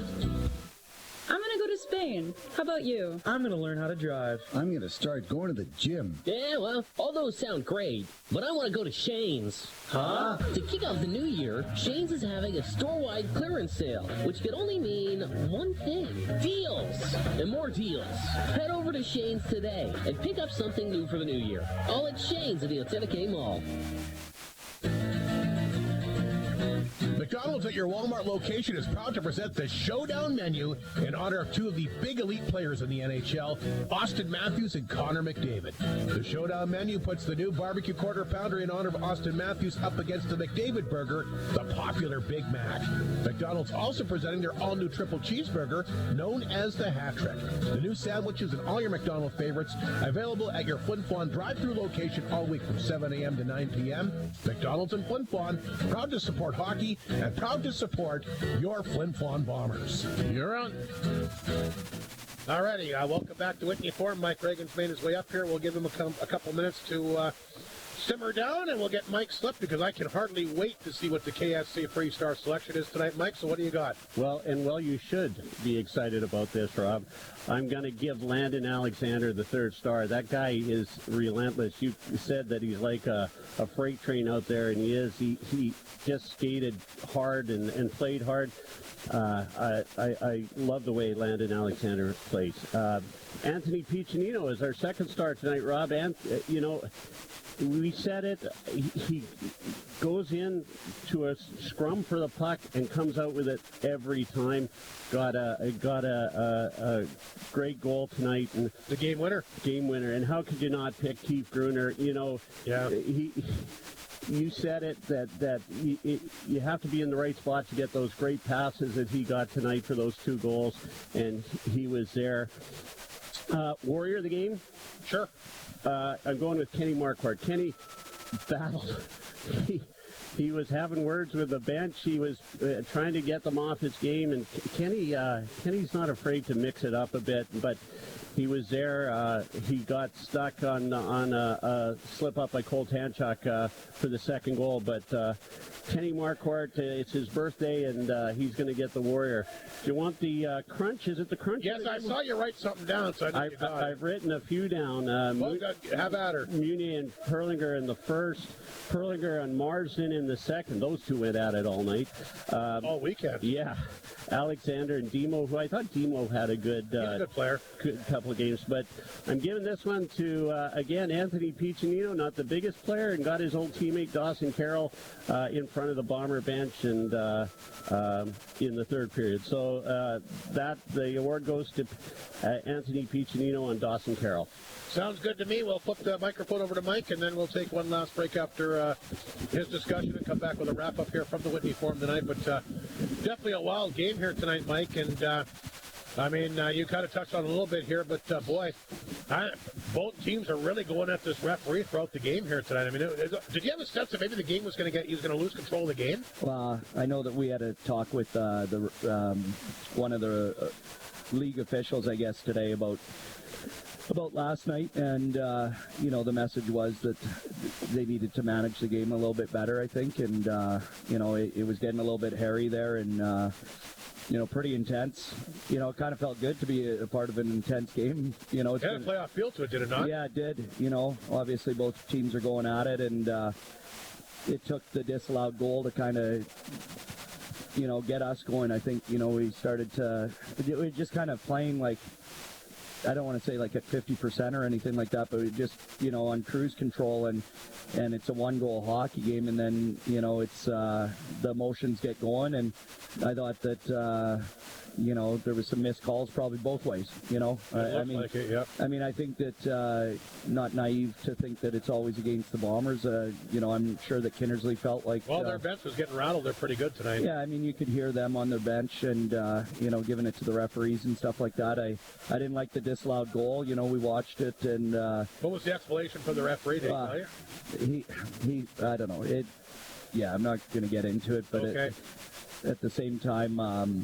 I think it was one of their guys that actually pushed the puck into the net, and obviously pushed Stinton on top of the goaltender. So, that goal probably should have counted. And then, I don't like the slash on Tanchuk's ankle causes him to toe pick. DK gets a breakaway, scores. It's like we're always told that, they should ref based on consequences. If there's something that happens that leads to a consequence, okay, then that should be called. Last night's goal, that Kindersley scored, talking to, again, I got to be careful because I can't say too much, but, that goal should not have counted last night, and it should have been a penalty on them for grabbing Hunks, So it ruins keeper shutout, which is unfortunate for him, right? And then tonight, another missed call that leads to a goal for them and makes it tight, and then Hunks gets high-sticked in the face and no call, So those things are frustrating, and like I said, I'm sure that Kindersley probably has some valid arguments as well. It's just the consistency that I think is so frustrating, and I know those guys are out there trying to do their best and stuff like that. They're not missing calls on purpose, but it's extremely frustrating when, the consistency just isn't there. I hear you, Mike. All in all, though, you get her done. A 3-2 victory here tonight, and now 21 games without a regulation loss, and really good momentum heading off for that road trip next week. Yeah, and we needed that, and I think, honestly, Hardy, like getting into some of these games like this that are tight are good for us. We've had a lot of games where they haven't been tight, and whether we like the situation we're in or not, you got to battle through some adversity, and we had to come up with a couple penalty kills, and obviously a push it from them late, and we passed the test. So at the end of the day, that's going to help us going forward. You don't want to win games 5-1 all the time, and 6-2 or whatever. Like that's not going to build that resiliency or response from your hockey club. So like I said, whether we liked it or not, the situation that we were in, we grinded through it, and we found a way to get 2 points. Well, like we said, a playoff atmosphere, like these are games you're going to have to win games like this in the playoffs. Yeah, exactly. And that's what I'm kind of referring to is just a tight game where it comes down to one play, and if you're not put in those situations very often, when you are come playoff time, you don't know how to handle that adversity. So for the guys, I think that it wasn't pretty, but we were able to find a way to hang on there, and I would have liked for it to finish 3-1, but that's the way it goes. Kenny Marquardt, the birthday boy, a solid game tonight, Mike. Yeah, I thought Kenny looked sharp early on, and it's nice when your goaltender makes a couple saves early in a hockey game. You kind of feel like, okay, they're feeling it and in a bit of a groove, and real happy for Kenny. Obviously been a good soldier for us here, and comes up with a big game for us. So now, Mike, focusing on that 4-game and 5-night road trip. We're going to play some pretty hungry hockey teams here. Melville, Estevan, as well as Weyburn and Notre. Obviously, Estevan, Melville in particular, jockeying for spots. But Weyburn trying to obviously catch you, and Notre Dame not eliminated yet. And some nights Notre Dame plays pretty well. So. Well, it'll be 4 pretty big games coming up, and none of them will be easy. Yeah, I know. You know what? Every time you go down south for 4 and 5, it's tough. Like the travel isn't easy. Obviously we're going to have some hungry teams, like you said, and this will be a good test for us. I feel good about us going on the road with the streak that we're on. We're playing pretty good hockey, and we're confident. Is there areas of our game that we want to clean up for sure? Melville on Tuesday, back-to-back winners. They beat Estevan tonight 5-1. It'll be a pretty hungry. That should be a real. I remember you telling me before. You usually can kind of the first game really kind of dictates how the whole trip kind of goes, does it not? Yeah, for sure. We want to have success in game one, and it takes a lot more pressure off if you can squeeze out a win the first game, and going forward, and you lose that first one, now that second one becomes huge. So if we could get off to a good start, that would be big for us. 21 games now without a loss of regulation, Mike. Boy, I can't imagine how much fun it's going to be part of that. Yeah, it's been good. I think that obviously we had our struggles in October, but we believed in this team. We also knew that adding a few pieces was going to be big for us, and as I've mentioned before, getting Marsden, getting Keeps, and Carruthers. I mean, I think that's kind of the turning point of our season. And Hunks, of course, the deadline, and boy, what a play he made on the game-winning goal tonight. Hunks is so smart. I mean, again, like just wait. Once he gets comfortable and that sort of thing, I mean, he's a very intelligent player, and we're very happy with his first 3-4 games here with us. Thanks for this, Mike. Great job again tonight, and looking forward to, of course, the big road trip, seeing how the team handles himself in 4 and 5. Not easy. Not easy, but we'll be okay. I think I like that we're going out there right now. I think that it's good for us because we got a target on our back, and it's how do you handle that pressure. Sounds good, Mike. Thanks for this, and good luck on the road trip starting Tuesday. Thanks, Artie. That's Mike Reagan, the head coach of the Bombers. We'll take one last break, come back with a wrap-up here for the Whitney Forum momentarily on 102.9 CFER and FlinFlonOnline.com. Great North GM is excited this new year with their new lineup for 2025. Okay, we got the collapse in Kenora. York did up 3-0 after 2. GMC and final score 4-3 Notre Dame. He is Enclaves, Traverses, and Envisions, and that's just to name a few. Looks like it's a new year, so treat yourself to a new look for it. Come to Great North GM at 212 La Rose Avenue in the Paw and treat yourself to a newly designed 2025 GMC, Chevy, or Buick today. It's always a great day at Great North GM. Life is a contact sport. Sometimes it hurts, but thanks to Chiropractic on Main, it doesn't have to. Everything about your ankles depends on a good foundation from below. Have your feet work for you, not against you. Get into Chiropractic on Main across from the post office today. Don't suffer from agony or defeat any longer. Chiropractic on Main, feel the difference in every step.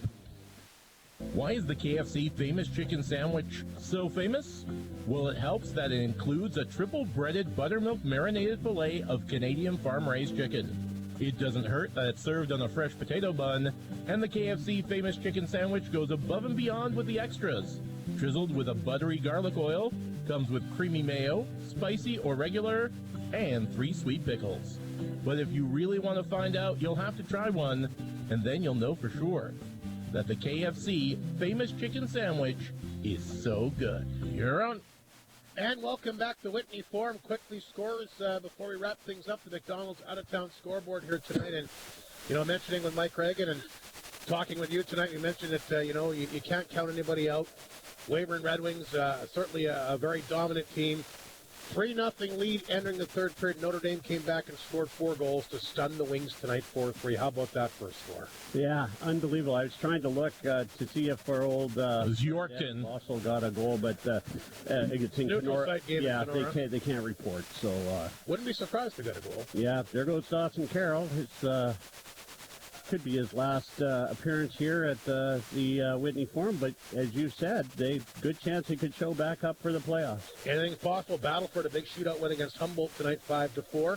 Weyburn took it, so that was Yorkton. I think I said that. I said Weyburn blew the lead. It was Yorkton that blew the 3-0 lead. My apologies, and Notre Dame came back and beat them. Yeah, Weyburn took it to Laurent's pretty good, 8-2. So, yes, that was a comeback win, Notre Dame over Yorkton in Kenora, Saskatchewan. And, again, the Terriers up a pretty good hockey team up. They're good, too. Yep. 3-0 after 2, but Notre Dame bounces back. Boy, would that be something that kind of propels their year? They kind of get back in the playoff hunt here. Yeah. Manitoba Junior Hockey League, they're all final now. Mi'kmaq in the shootout beats Steinbach 6-5. Winkler over Burton 4-1. Swan Valley beats Selkirk 3-2, and Dauphin a 7-1 victory over the Winnipeg Blues. NFL playoffs here today. A major upset in the making here. The Kansas City game, I guess, kind of went like most people thought, although Houston did play pretty well defensively. They won that one 23-14, so they'll advance. And the Washington Commanders, I don't know if anybody picked them to win this game here tonight, but they've got Detroit in a whole heap of trouble here. What a shocker. 45-31 with just over 3 minutes remaining here in the fourth quarter. What a shocker for the Detroit Lions. They played so well. Not over yet. They can score quickly, but I don't know if they can score that many. We'll find out, I guess. 45-31, Washington on the verge, like we said, of a major upset. NHL Finals again with Canadian teams. Ottawa beat Boston in the shootout today, 6-5. Calgary beat the Jets 3-1. Leafs bury Montreal 7-3 at Edmonton, Vancouver, of course, the late game on Hockey Night in Canada. Any closing comments before we wrap it up? No, great weekend of hockey. Happy Hockey Day in Canada. This Kindersley Clipper team is a much improved team, and they're going to be a force to be reckoned with here. So Mike Reagan not happy, and Coach Jardine not happy with the refereeing, and probably have a reason to be. So. And it went, as he said, he was fair. It went both ways. That there's things that should have been called that weren't. So, but a great night. It was a great hockey game compared to last night. So that's always fun. Flin Flon hangs on for a 3-2 victory. And I'm going to wrap things up. I have to mention, certainly very saddened to hear about the passing of Graham Garrett, a guy that I've known pretty much my whole life. Great guy. I played lots of hockey with him. The Steelworkers, we played together. The Canadians, the A&W Root Bears. Of course, played football, baseball, all the fun stuff, and he's a Bomber assistant coach as well. Yeah. In the early 2000s, after the Royal Bank Cup era, he came in and helped out the club, and of course was a AAA coach in Yorkton. He's had a lot of coaching jobs, and certainly been around hockey and sports his whole life. Devastating news, and certainly just want to send my condolences to his family. And I like Graham. I had a lot of fun with him. He's a great guy, and I can't think of too many times we were together when we weren't laughing and having a good time. Yeah. So sad news, and it's nice to see the Bombers do a nice tribute for him on the score clock. But I wanted to mention something as well. Just a lifelong friend, definitely gone too soon. So I'm going to wrap things up by saying, rest in peace, my friend. 1029 CFAR, thanks you for being a part of tonight's Bomber broadcast. Any descriptions or recordings from this broadcast is strictly prohibited without